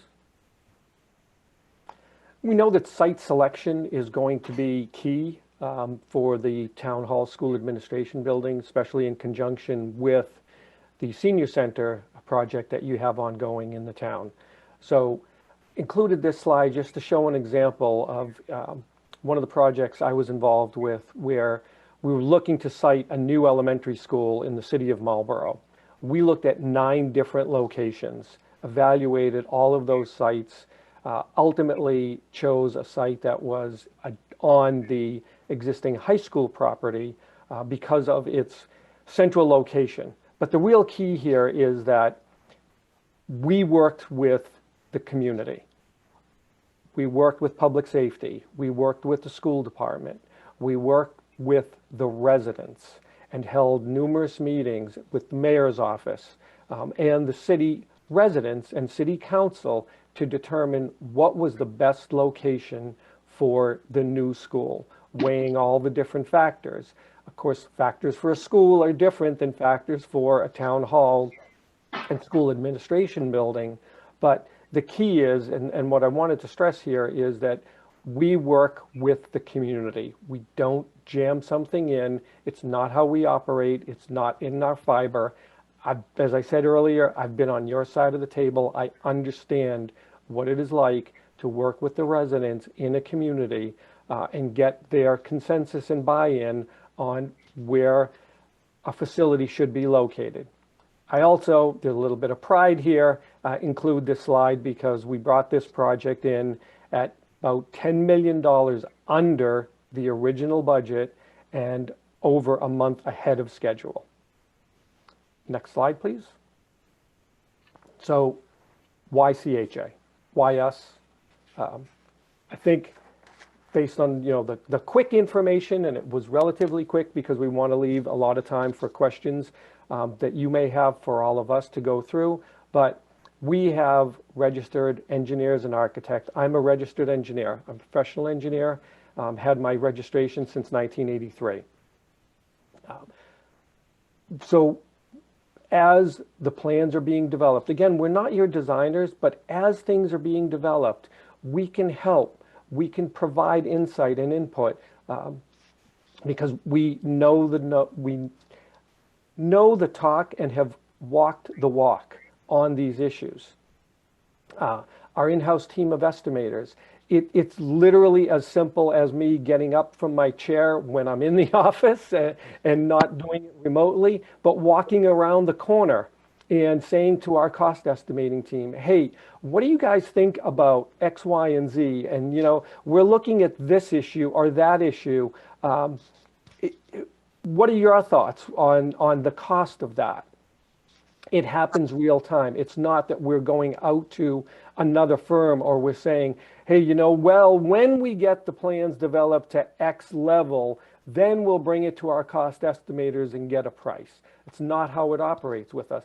And that same thing holds true with the other disciplines that we mentioned earlier on in the presentation. We can pick up the phone, send a quick email over to our colleagues and say, this is what we've got going on. What do you think about it? Do you think this will work? Have you used this before? As I indicated, we are and will be part of your team. We're hands-on. My cell phone, you will have my cell phone number. My cell phone doesn't shut off. It is on 24 hours a day, 7 days a week. I pick up the phone no matter when it is, what day of the week it is. It doesn't matter. If there's a question, if there's an issue, we will be there. And that's how it is for our entire team. I shouldn't just say it's just me, it's the entire team that we've put together. And we will work with you every step of the way. Public projects is what we do.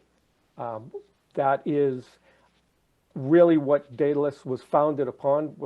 Of course, we do private work as well, but public projects is really our main focus. We're familiar with the process. We understand the process. Net zero and LEED. I'm currently working on a project for a middle and high school that has 0 fossil fuels in it. It is being completely cooled and heated with 300 geothermal wells and a full solar array. Our project team is experienced. We're ready to work. After our interview this evening, we hope that you will deliberate, vote for Daedalus CHA, and we can start tomorrow morning working with you on your project. With that, we'll open it up to questions. Great, thank you very much for a good presentation. As an experienced OPM, what criteria do you feel is most important in the selection process for an OPM for our project? What should we be looking for? Sure, I'll take that one. Experience.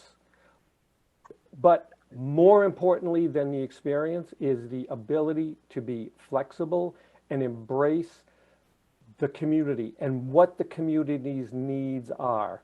Again, we don't fit your square peg into our round hole. We will work with you to determine what is needed, what is necessary, how to get a successful vote, whether you have to go for, I'm not sure if you need an override or if this is going to be funded out of the existing budget.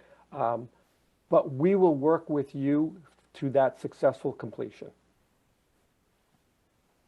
I'll jump in as well and say that that we are a small firm working in a large firm. We have the benefit of being still the kind of core Daedalus group that's been operating since the late 80s, servicing communities all across the Commonwealth and taking real pride in public project work. But we now have the benefit of this larger organization that provides us a lot of extra stuff for services, for peer reviews, for just talent and oversight. So we're kind of the small firm with a lot of resources. Thank you. We don't operate like a corporation. We operate like a hometown mom and pop shop. Exactly. Paul Ruggiero. Hi, thank you. Very enlightening presentation. So you kind of stole my thunder on this question. So it was going to be around why is your firm best suited to provide OPM services for Wilmington, and what qualities differentiate your firm from your competitors? So I know you had a slide that kind of addressed it, but if you could elaborate a little bit more, maybe. Sure. I think, again, going back to my experience working in a town very similar to the town of Wilmington. I worked for the town of Belmont for 22 years prior to going to the Department of Public Safety. So I've been on your side of the table. I understand exactly the issues that you all are facing. I lived through, in my tenure at the town, a town hall renovation. And kept the building department operating, the building and engineering department operating and functioning and issuing permits and reviewing design documents that were being submitted for projects in town while our offices were being renovated. We moved into the town hall and occupied the auditorium, believe it or not, as our space temporarily. So, you know, it's that ability to, having been there, understand what the issues are. But most importantly, to work with you. You know, while Christina said it, we have a very large bench that we can rely on, but the people that you see in this interview are the people that will be working with you on a regular basis. We will know each other on a first name basis every step of the way. Laura, would you like to add anything? Just that I think really the differentiator and what you're looking for, I think one key thing is, like we mentioned, is just really that relationship with the OPM is critical, and we will build a strong relationship with you and we'll be an extension of you. And that's really what we're focused on, is listening to your needs and taking our expertise and adapting it to meet your needs. Great, thank you. Diane? Thank you for a very good presentation tonight. My question, I know, is really for Christina here, directed, but I know she gave a lot of information. Maybe there is something else she may want to add.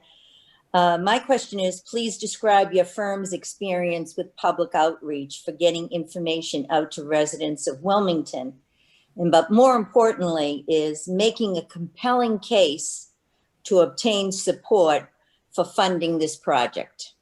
And I know you talked about many things, Christina. Sure, yeah. And so what I typically do is I come in with an overall strategy to review with you, to say what works best for you guys. It could be digital outreach, it could be print outreach, it could be face-to-face meetings.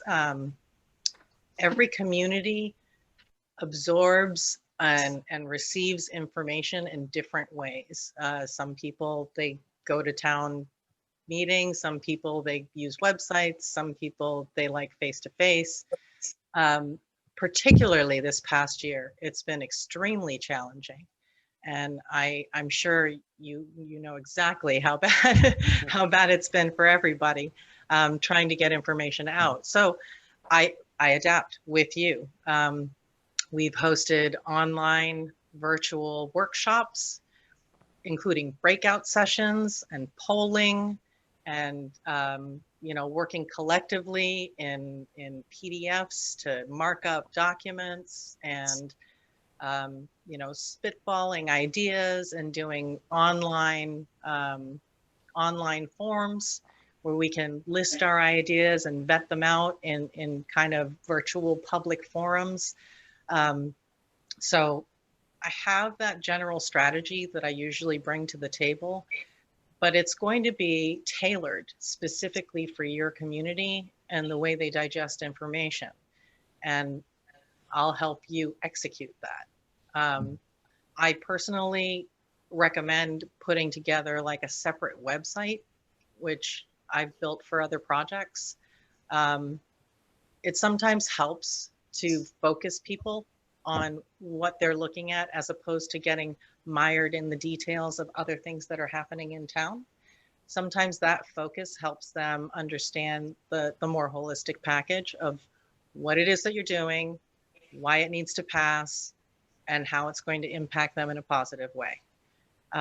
So I'll help you craft that message and get it out in every format possible. Okay, thank you very much. John Doherty. Hi, this is a two-part question. Describe some of the more common and some of the more serious mistakes that occur during planning stages and the cost estimating process. Explain the procedures or approach that your firm has in place to eliminate these issues. Sure, I'll start, and then the rest of the team can jump in as well. I think one of the biggest things that we see, or I've seen in my experience, is oversimplification of the initial design. And what I mean by that is that there's not enough understanding of what the community is really looking for and what their specific needs are in those early design phases. So almost a lack of understanding, if you will. And so what we will do is make sure that we dig deep into what you need, what the town side needs and what the school administration side needs for the building. And then as far as the cost control and cost estimating, with our cost estimating services being in-house, cost is a factor and cost is an issue that we look at from the very beginning. And as the ideas are floated and vetted, again, we'll see something, and if we're not comfortable with what we think that number is going to be, or what the costs associated with that, new design nuance, if there is one, coming from the designers, we have the ability to literally walk across the hallway or pick up the phone and get that number and get that idea. Our cost estimators do close to 1,000, if not over 1,000 estimates a year for various firms throughout all of New England, and now really with CHA Corporate, all of the country. So Laura, would you like to add anything that I missed there? Yeah, I just want to add on that on the other end of the spectrum, a big problem can also be over designing it. So it needs to really be the right size, the right fit for you, the appropriate fit, so that we don't go over budget, so that the community is in support of the project. And I think really between our cost estimating and our in-house design services, that's what really really identifies, those problems early on and addresses them, so that we can address them before the much larger problems. And another problem that can be really a more serious problem is not meeting your programmatic needs. As the project goes on, the program might change in some areas a little bit. That can happen. And for any spaces that are not set in stone, it's really important to have flexibility. If there's a potential that it's going to change throughout the course of the project, that it remains adaptable. Thank you. Paul Malorani. Hi, great presentation. Thank you, everyone. On to everyone's favorite subject, change orders. Describe to me the reasons that change orders occur and what measures your firm will take to justify, reconcile, and limit them. Laura and Derek, you want to take that one? Laura, you can start, I guess. Sure. So I'll start off with a key focus for change orders is setting the project off right with the design. And so that's, like we said, it's heading off the project so that those change orders don't occur in the first place. Hopefully, the majority of your change orders are change orders that you're asking for, something that you didn't think of during the project. But for change orders that do happen, because they always do happen, regardless of how good set of documents is, that things will occur. We really review them carefully, and we're looking at all of the labor, materials, all the backup to make sure it's there, slips, and either reviewing it to make sure that it is in line with the industry, or we're rejecting it or looking for revisions with the contractor. And I would add, from an MEP and commissioning side of things, a lot of the change orders are prevented by, thorough design reviews, reviewing the drawings and specifications. I'm certain that this project would likely have a commissioning agent at some point that would be reviewing the design documents. And the key thing is just making sure that there's enough clarity in everything so that when they, trade contractors get their scope of work, that, there really isn't many questions. And it also, a big thing that's prevented is, requests for information usually turn into change orders. So, the more clarity that you can provide, the less change orders you'll end up, with comprehensive documents, specifications, and drawings. And I'll just add that, being a registered professional engineer and Laura, a registered architect, we'll do a constructability review of the plans and specifications as they're developed. And again, we're not the designers, but we're providing that other set of eyes and review of the project to just make sure that it's going to work and it can be built. Great answer. Thank you. Thank you. Kevin Carr. Yes. Describe a difficult situation you have had on a project and how you resolve the issue or issues to move the project forward. Sure, I'll start with that. I'll give you one example.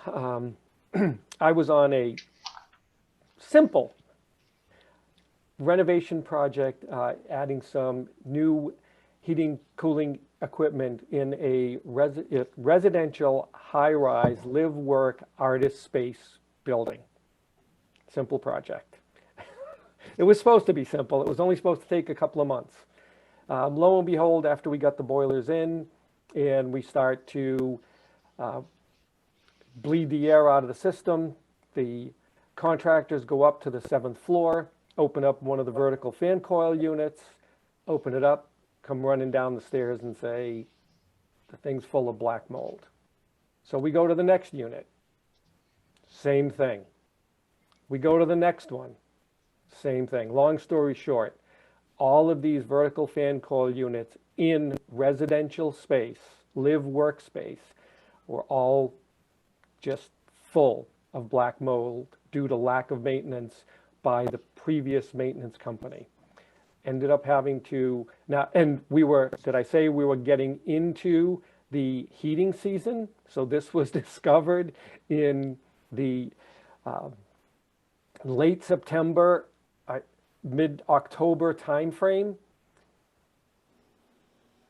We had to strip all of the insulation out of all of the units, decontaminate them under, tent enclosed and covered, because again, we were in live space of all of these individuals, so that they could have heat, because we couldn't just get 1,000 new fan coil units. It's not something that you can go to Home Depot and get off the shelf. These things had to be manufactured. And the Artists Association had to establish a budget and get additional funding from their bank. So we worked with the contractor, the design team, and the owners to come up with a solution that worked for them. It took over a year to get them in. They went without air conditioning for a full season, but we kept the units safe. We kept everyone living in their unit. No mold was detected in any of the spaces outside of the containment area. It's adapt and overcome. Laura, do you have another one, or? Be mine, come on. I can share a smaller scale story, but recent difficult situation surrounds on another project, surrounds a lot of controversy over putting a digital sign outside of a school.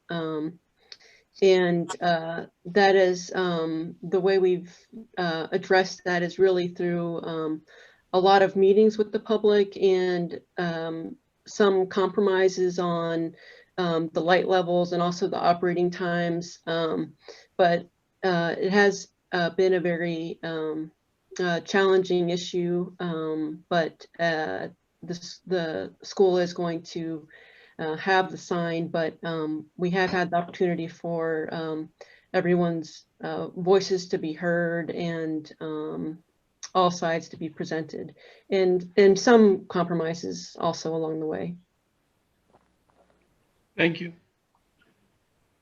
Jack Holloway.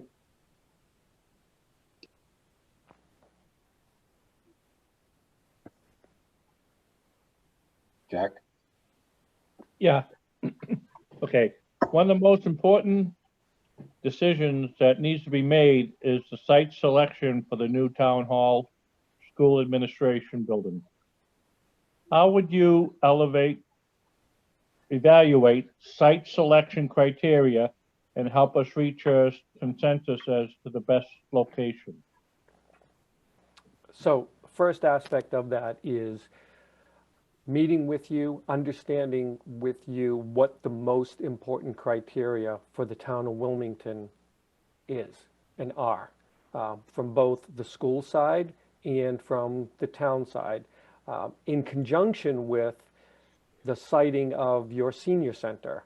I know you have that project going. So we would have to evaluate and look at, again, in conjunction with police, fire, with the community, the Board of Selectmen, the building committee, what the traffic impacts are, what the parking, logistics, all of those issues, but really it's what the community needs are and the community concerns are.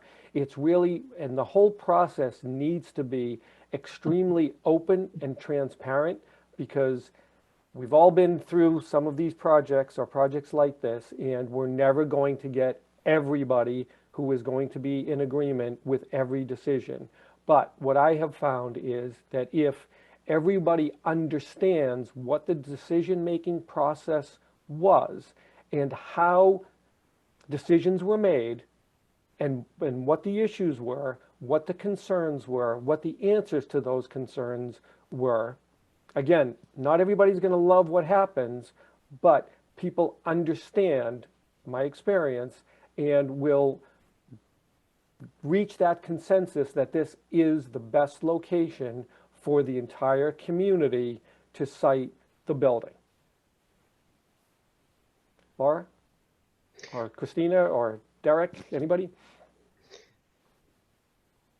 I personally think that certainly from the perspective of getting community input, there's the important piece of getting that consensus publicly, and then there's the important piece of getting the consensus internally for the project team. I think that we're going to lead you kind of inside out and outside in, so that you can gather all of that information and drive you to what will be the inevitable choice that serves best for your town, for your community, and for the project itself. I do acknowledge as well that we understand that you have a simultaneous project going on with the senior center, and we will work closely with P3 and Dan Pilata and his team, and work closely with the architect that is brought on to that project, as well as the architect that is brought on to this project, and make sure that we are working cohesively as a unit on behalf of the town to make the best decisions for the town. Thank you. Thank you. Paul Maloney.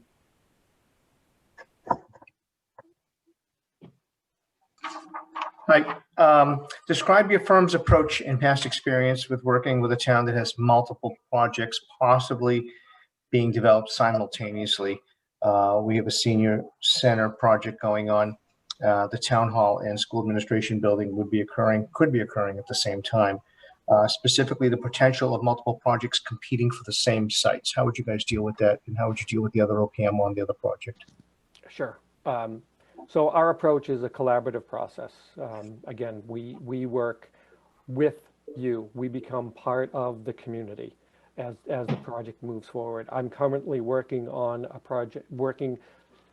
several projects within the town of Belmont, a school, a police station, just completed DPW renovations, and we'll be doing some fire station exterior envelope repairs. They all have their own sites, so it's not apples to apples, but it's simultaneous projects competing for simultaneous dollars. But working with the various designers, working with the different departments, it's what we do, and what our approach is to collaborate, share information, share resources. This isn't an us and them, and we would never treat any project that way. Right.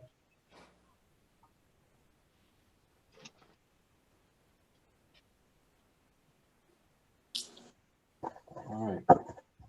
Paul Ruggiero. Yeah, so once chosen, obviously the OPM will assist the town in hiring an architectural firm for the feasibility and schematic design process. What experience or what criteria should we, the town, be looking for in an architect to perform those duties? So we'll have our architect answer that question. Laura? So, so besides the qualifications, which are fundamental, but really after that, it's looking for the appropriate fit that, like I touched on a little bit earlier, it's looking for someone who's really going to listen to you and the town and your needs, and not under design, not over design, but really just deliver on your program, deliver on your design intent, and make sure that you're going to get a project that is going to be approved and funded and also embraced by the community. So looking for that architect that like us, that you're going to have a strong relationship with.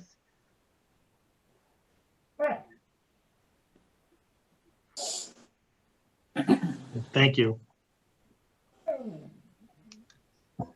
All right, the last question. Are there any other issues or anything that we did not discuss tonight that you feel is important? Now is your opportunity to kind of jump in for our project.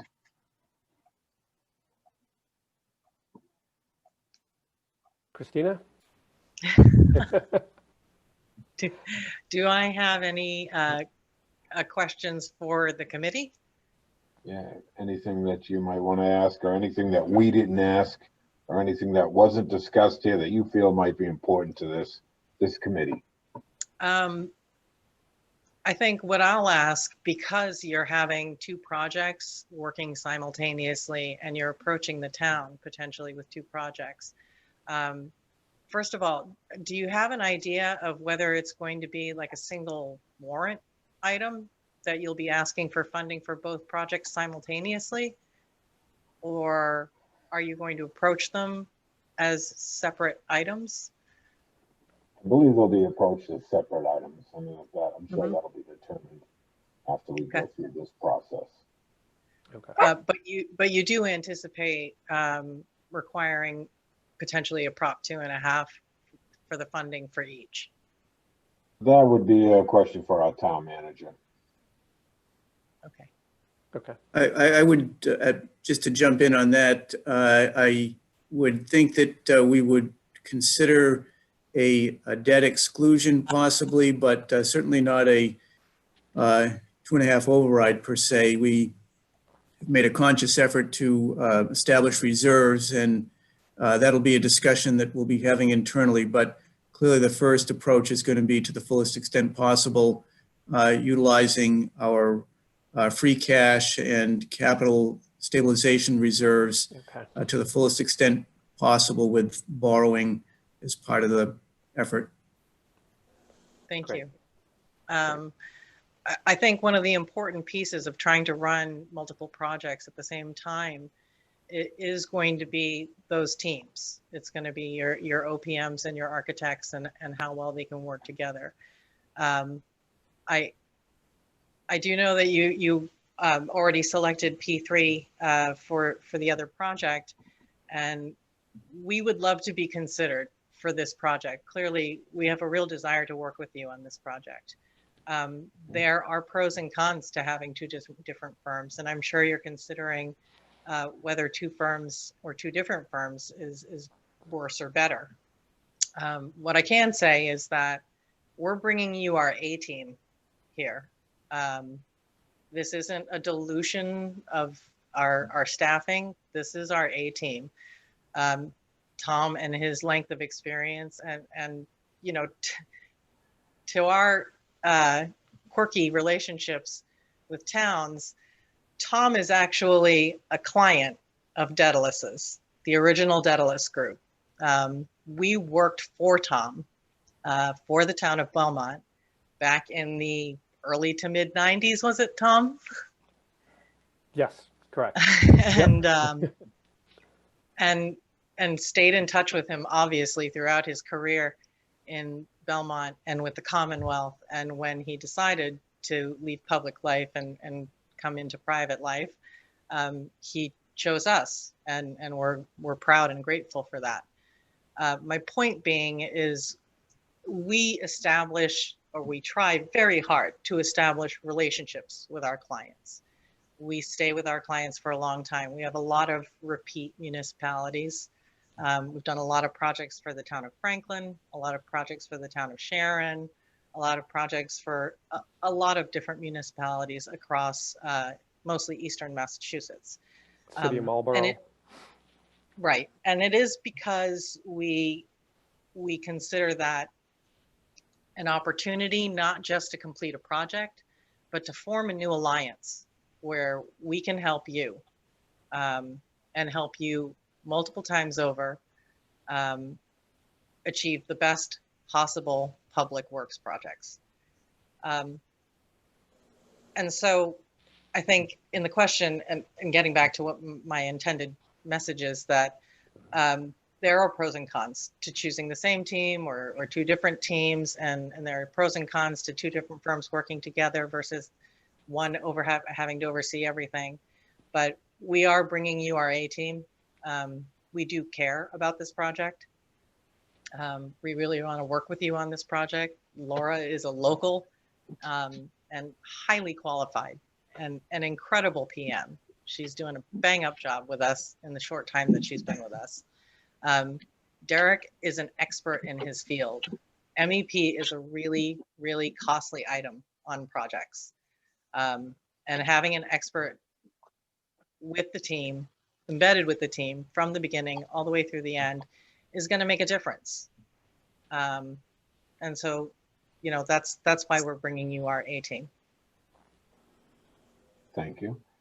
Any committee members need a clarification or anything, a question on anything that we went over? Christina, just a question, and I appreciate you bringing the A team. Is the A team going to be from the beginning to the end? You're not going to switch up A team people on us, are you? Nope, we do not. You are correct. We will be with you from the beginning to the end. Right. The only person who is not here that will be an integral part of the team, of course, is once we get into construction, our on-site representative. And we have, you know, we will provide a full-time on-site representative. Most of them have well over 15 years of experience in the field. I believe all of them have their CSL, so, you know, they've been in the construction industry. That is the only person that would be the quote change to the team. But that person will be brought on when the time is appropriate and when we're into construction. And of course, we would review that person's qualifications with the building committee, and you'd meet them before they just show up on the site one day. Thank you. Any other questions? All right. On behalf of the committee, I'd like to thank you for your time. For a great presentation. Thank you very much. We appreciate the opportunity to meet with all of you this evening, and we hope that you deliberate, take your vote, and call us to go to work tomorrow morning. We're ready. Great job. Thank you, everyone. Thank you. Thank Great you. Thanks very much. Great presentation.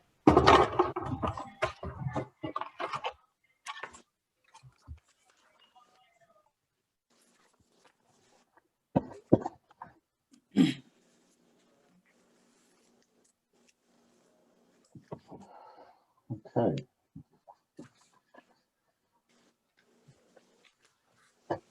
The next item on our agenda, for the committee members, we're given the task to check references on the firms that we have interviewed. So we will review those reference checks now. I'm going to fill in for John Doherty. Thanks, George. Not a problem. And I will go first. The firm that I did the reference checks on was Veritex. And I ended up looking through their projects that they had and seeing what they had that was comparable. They did have quite a few town hall projects that were there. Nothing in the scale that we're looking at, but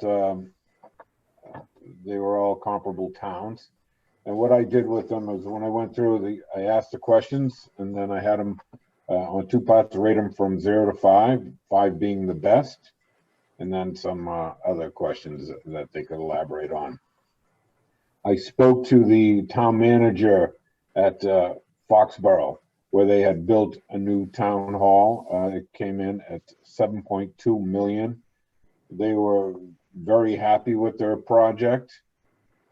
They found their management personnel experienced and qualified. They gave them a 5. They found their on-site personnel to be experienced and qualified. They gave them a 5.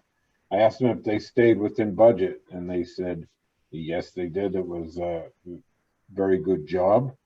Were there any change orders? They had 4 of them. Did they adhere to project timelines? They did. They gave them a 5. How were the communications between you and the OPM? They gave them a 5. They were very satisfied. They said they would work with them again. And I asked them to assign an overall rating with them. They gave them a good. They did have an issue with an underground storage tank that was not identified. They used their in-house staff to take care of it, and it went well. So that was an unexpected project. Upton Town Hall, this was a renovation project on an 1800s building. I spoke to the clerk over there. The project cost was also $7 million.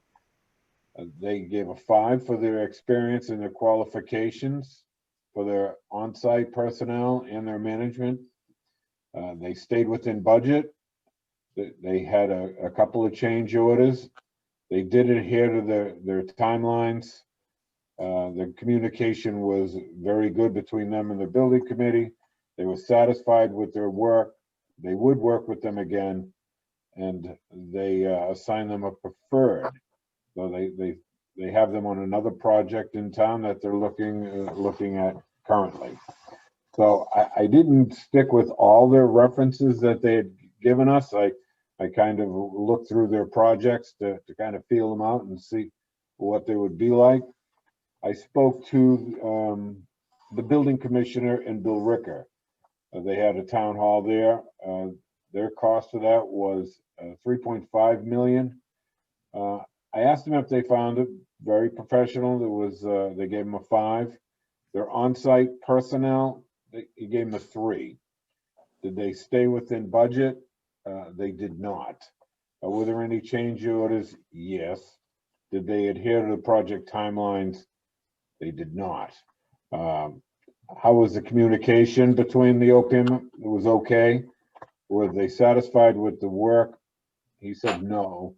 And if asked if they would use them again, they have applied for other positions, other projects they have going, and they were not awarded. I asked them for an overall rating. They gave them adequate. The reason that it went over budget, they had an issue with the hazardous material. They tried to handle it all in-house, and it prolonged the project. It drove the project over budget by about $275,000, and that was the project of Bill Ricker. The last one I did was the project in Dracut. They did a new town hall. I spoke to the town manager there. That was $9.7 million. They were very happy with them. I asked them about their management experience and their personnel on site. They were both issued a 5. They stayed within budget. I asked them if there was change orders. There were. Did they adhere to any timelines? They stuck right to them. I asked the communication. They said great. Was their work satisfactory? They said excellent. And would you choose to work with them again? They said they would, and they rated them as a preferred. They built this town hall in 2014. It's still functioning great. They're very happy with it. They're beautiful, and it says they're using them for multiple projects. So that's what I came up with them. All right, so Kevin, did you get your response for Collier? Yeah, I did. Probably not as good as what you did, George, with your research. But I did. I called up, was able to contact four individuals. The first one was in West Springfield, where they put in a new public library. And it was actually their old library. I don't know if she was saying 1916 or so. Yeah, it was 1916, and it was a knockdown, and then it was a reconstruction. She was extremely pleased with Collier's. She said they kept to the timeline. There were, let me see how many changes. There were 3 change orders that they had. She said that they stuck to the budget. They had weekly meetings. They had tracking and timeline. They were, the one thing she liked is that they really listened to the committee and to the public. The communication was great. They were easy to work with.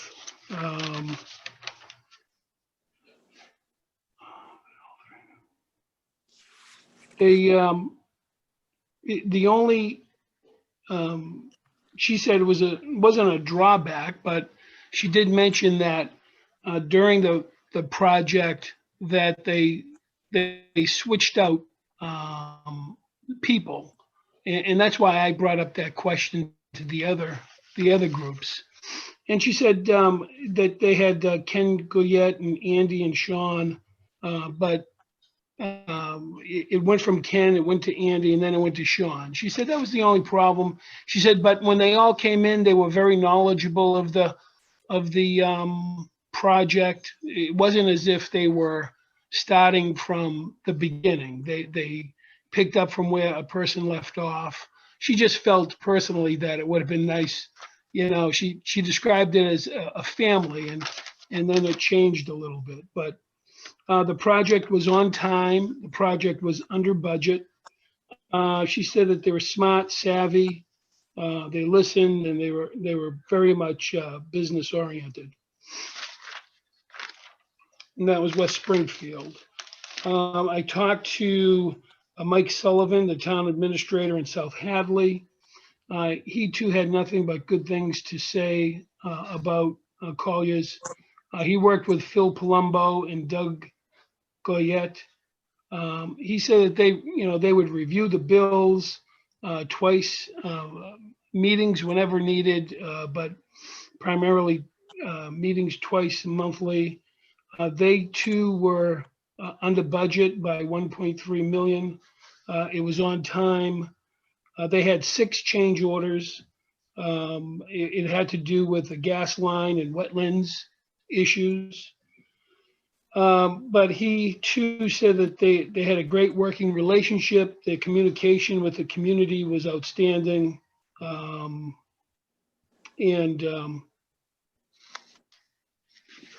they, nothing but good things to say there. Mary Delaney from Fitchburg, they did a town hall in Fitchburg. And actually they did multiple projects there. She told me that they were working on 3 projects in 3 stages. There was a $24 million renovation to the town hall. And she mentioned that they're going through an MSBA school project for 65 million, and off a little bit in the future, the 3rd project they're working on is for a library, a new library. And again, she said that they're very strong in communications. Getting to the town hall portion, the budget and scheduling were on time. She too said that they were very good, and their clarity was important to them, and their team and their timeline and budgeting was right on.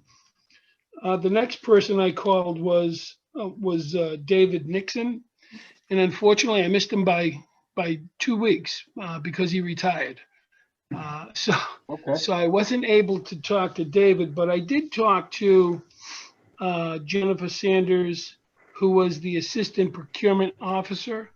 And she was kind of coming in between that time period. The new procurement officer wasn't there when the project was done, so wasn't.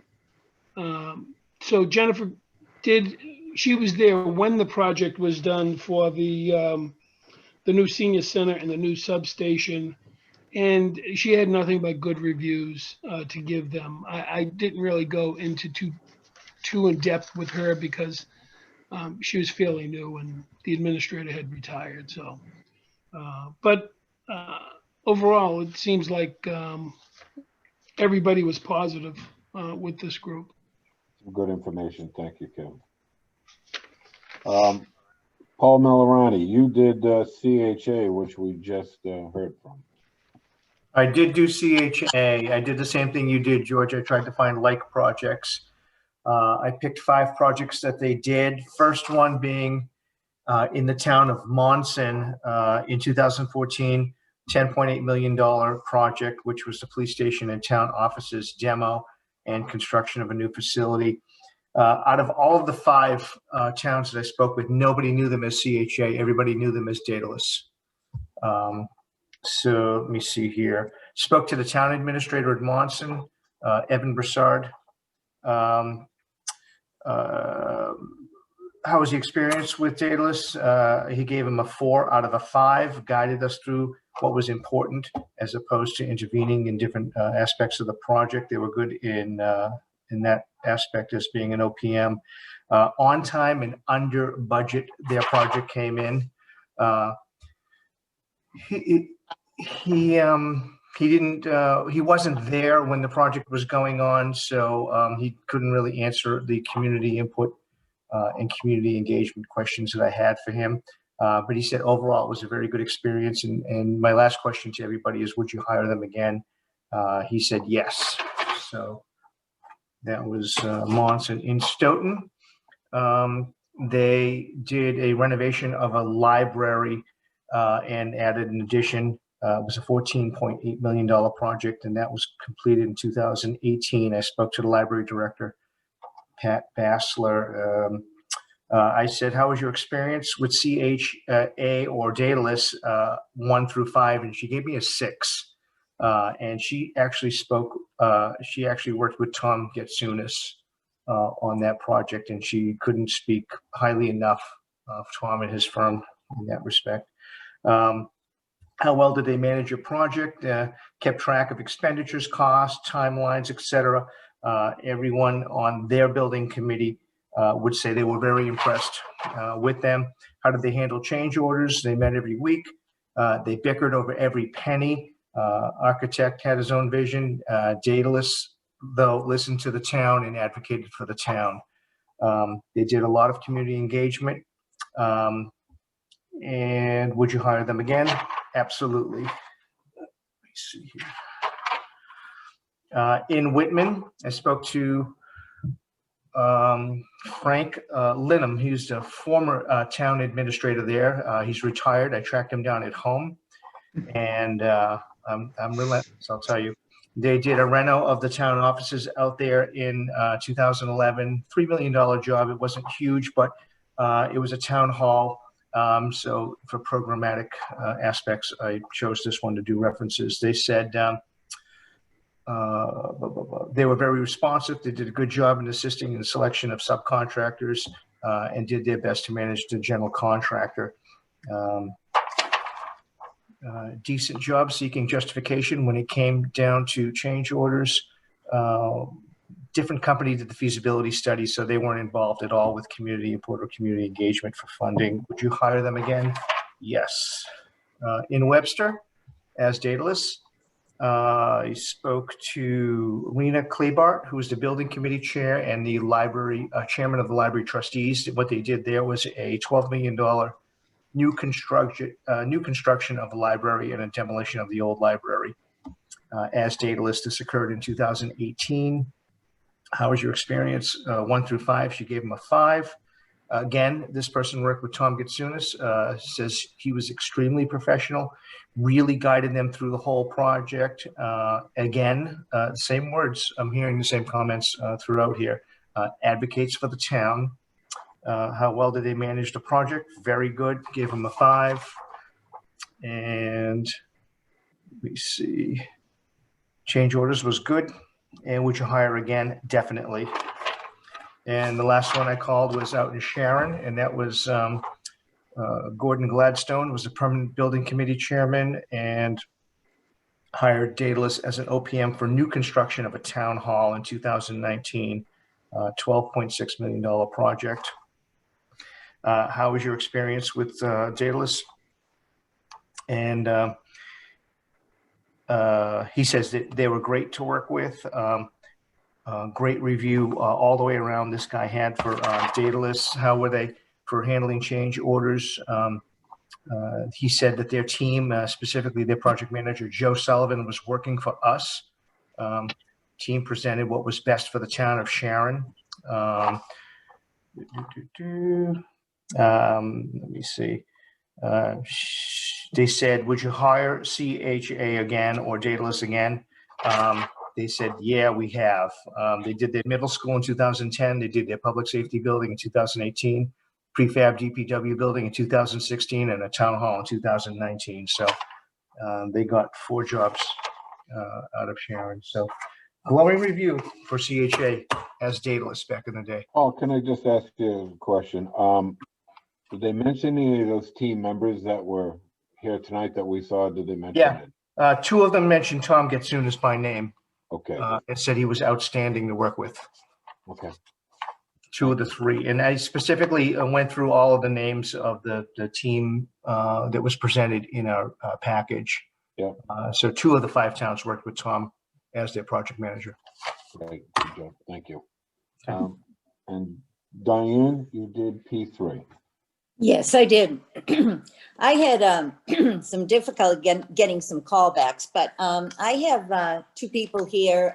One was Tammy Teff here with the Westfield City Hall. That project was 13 million, and a little different when you're working in a large city, because she is the director of purchasing, by the way, Tammy Teff. And, you know, they go through a city council for approval. So there's a mayor, and she couldn't say enough about P3 and the coordination, especially with the difficulty of the renovation going through with the Westville City Hall renovation and preservation part of it. She said that P3, especially Dan and Mike Del Vecchio, worked very, very close with the mayor to bring the city council on board.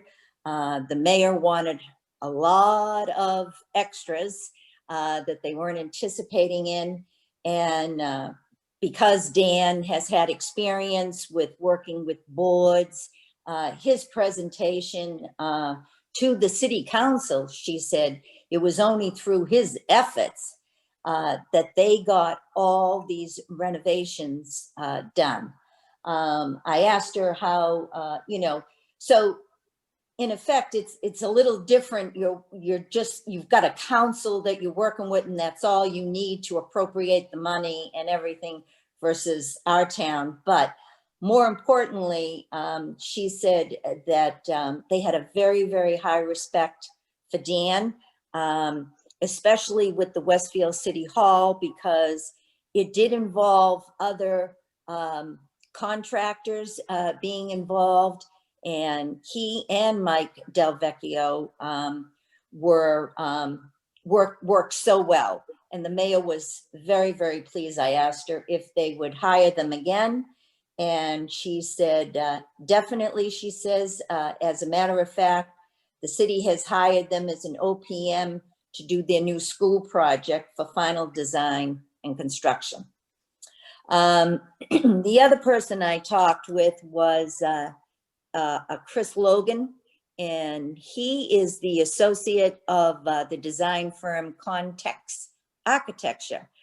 And that was in regard to the North Andover Town Hall renovations. And not too large of a project, $4.5 million. But he mentioned that Dan, being the project director, and Mike Del Vecchio, as the on-site clerk of the work, worked remarkably well. He said it was not an easy job because the person who got the bid to do the job, the contractor, he believed it was one of his first public jobs that he bid on. And this guy was really green at at working in the public sector. But he said without Dan and Mike, he said that it was through their help and their assistance that they got this job done on time and on budget. He also said he has worked previously also with Dan Pilata on other jobs. He said about 2 or 3 other projects, and he highly recommended them. He gave them a 5. He said he's seen a lot of OPMs, but he thought that Dan's firm was at the top of the list. Okay.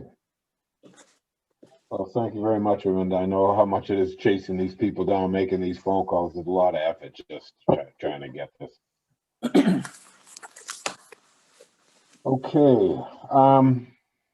Next item on the agenda. I'm not sure if everybody is, but we'd like to try and rank the firms in order so we can make a recommendation to the manager. Is everybody, after reviewing and after the interviews, have you made up your mind on what? And I'd like to rank them 1st through 4th. So when we present it to the manager and he goes into negotiations, he can start with our top 1.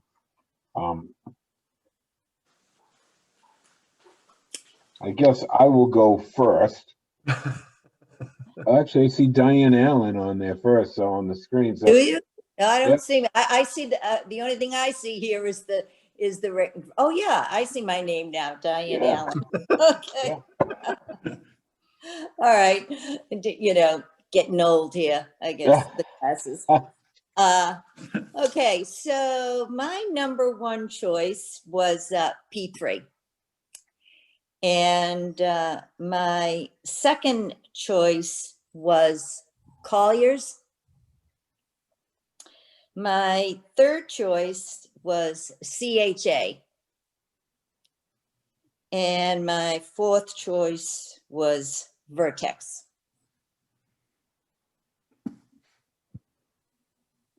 Okay. I think you were looking at my notes again, Diane. Oh, from way down here? My first, I'm next there. My first choice was P3. My second choice was Collier. My third choice was CHA. And my fourth was Vertex. Jack? My first one, P3. Who was the first one the other night? The first one the other night, the kid, there was Vertex. Vertex, yeah. Yeah, Vertex is number 2. Yeah. Collier number 3. Okay. John Doherty? I had P3 is first. CHA is second. Collier's is third. And Vertex is fourth. Okay. Kevin Kara? You're muted, Kevin. Okay, I have CHA as 1, Collier's as 2, Vertex as 3, and P3 is 4. Okay. Paul Malorani? Okay, I had, same as John Doherty, P3 as 1, CHA as 2, Collier's as 3, and Vertex. Paul Ruggiero? I had P3 as 1, CHA is 2, Collier's is 3, and Vertex is 4.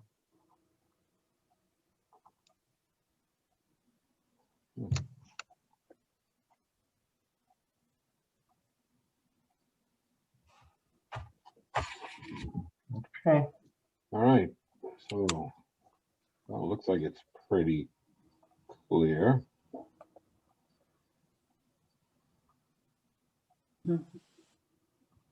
What do we have for number 2 there? I saw P3 seemed to be on CHA is number 2. CHA. CHA. Can we go back to the ranking? I just need to go Yeah. back through those Let's- one more let's time. do Thank that you. again. Yep. So, Let's see, we bring so that it's the back one up. with the one with the lowest total is the Is the winner. elected, Yeah, Correct. elected from, correct? Correct. It's backwards. Yeah. Yeah. Just Like so a that golf there's no ball. confusion with, Yeah. We didn't need to put a plus there. Yeah. okay, so P3, CHA, Colliers, and then Vertex. Correct. 3 Colliers. Colliers. CH.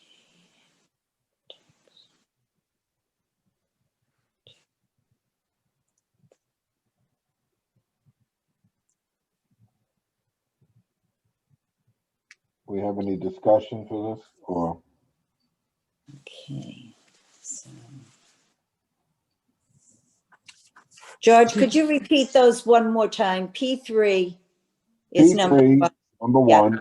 Yep. CHA would be number 2. Colliers Yep. would be number 3.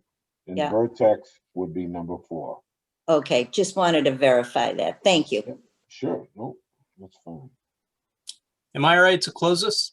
You can close that, please. Thank you, John. Thank you, John. All right, no discussion. Would somebody like to make a motion? We can Public present. comments? Public comment? Public comment? Oh, public comment, sorry about that. Yeah. We Well- we currently do not have any members of the public join us to this meeting. No. Well, it's almost a 3-hour meeting, but do we want to make a recommendation to the manager? I would recommend P3. I'll second that motion. John's already making the motion. All right, Diane Allen seconding. Second that. Roll call vote. Roll call vote. Mhm. Judge, can I, under discussion, Sure, go ahead, Kevin. should we just recommend the order in which was Absolutely, that's the way it's going. to voted go. rather than picking one person? That way it gives the latitude to the manager. If P3 doesn't work out with the contract, he goes to the number 2 and then to the number 3 and the number 4. Right, that's exactly So how should it's we gonna just play make an out. overall motion to Submit this ranking to the town manager. Submit the Correct. ranking? Okay. Correct. I'll with amend- the I'll amend it understanding then. he goes in that order? Right, so when he negotiates, if something doesn't work out, then he can go to the number 2. Correct. Correct. I'd amend the motion to that effect. So you amend the motion to recommend to the manager the ranking that The we ranking. provide. Okay, And I will second that motion as well. Diane seconds it. I'll take a roll call vote. I'll start with myself. I, George Hooper. Diane Allen, yes. Paul Millerani. Paul Millerani, yes. John Doherty, yes. Kevin Kyrie, yes. Jack Holloway, yes. Paul Ruggiero, yes. That's unanimous. Thank you very much. I do have a question for Jeff, through you, George. Jeff, if P3 accepts it and they already have the senior center, can the outreach to the community be combined? Maybe save some money that way?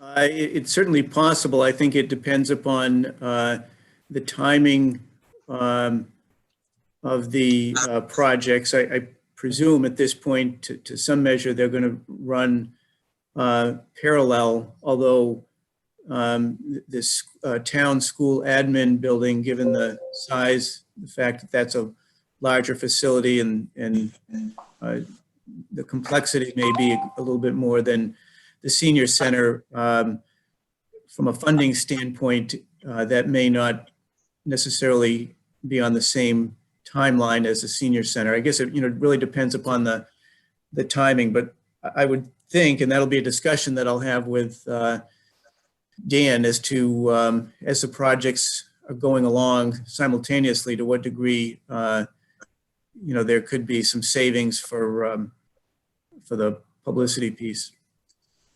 Yeah, Thank they you. will be first tasked with an RFQ for architects. So, and then we will be meeting on that. So during those meetings, we can ask these type of questions also. Okay.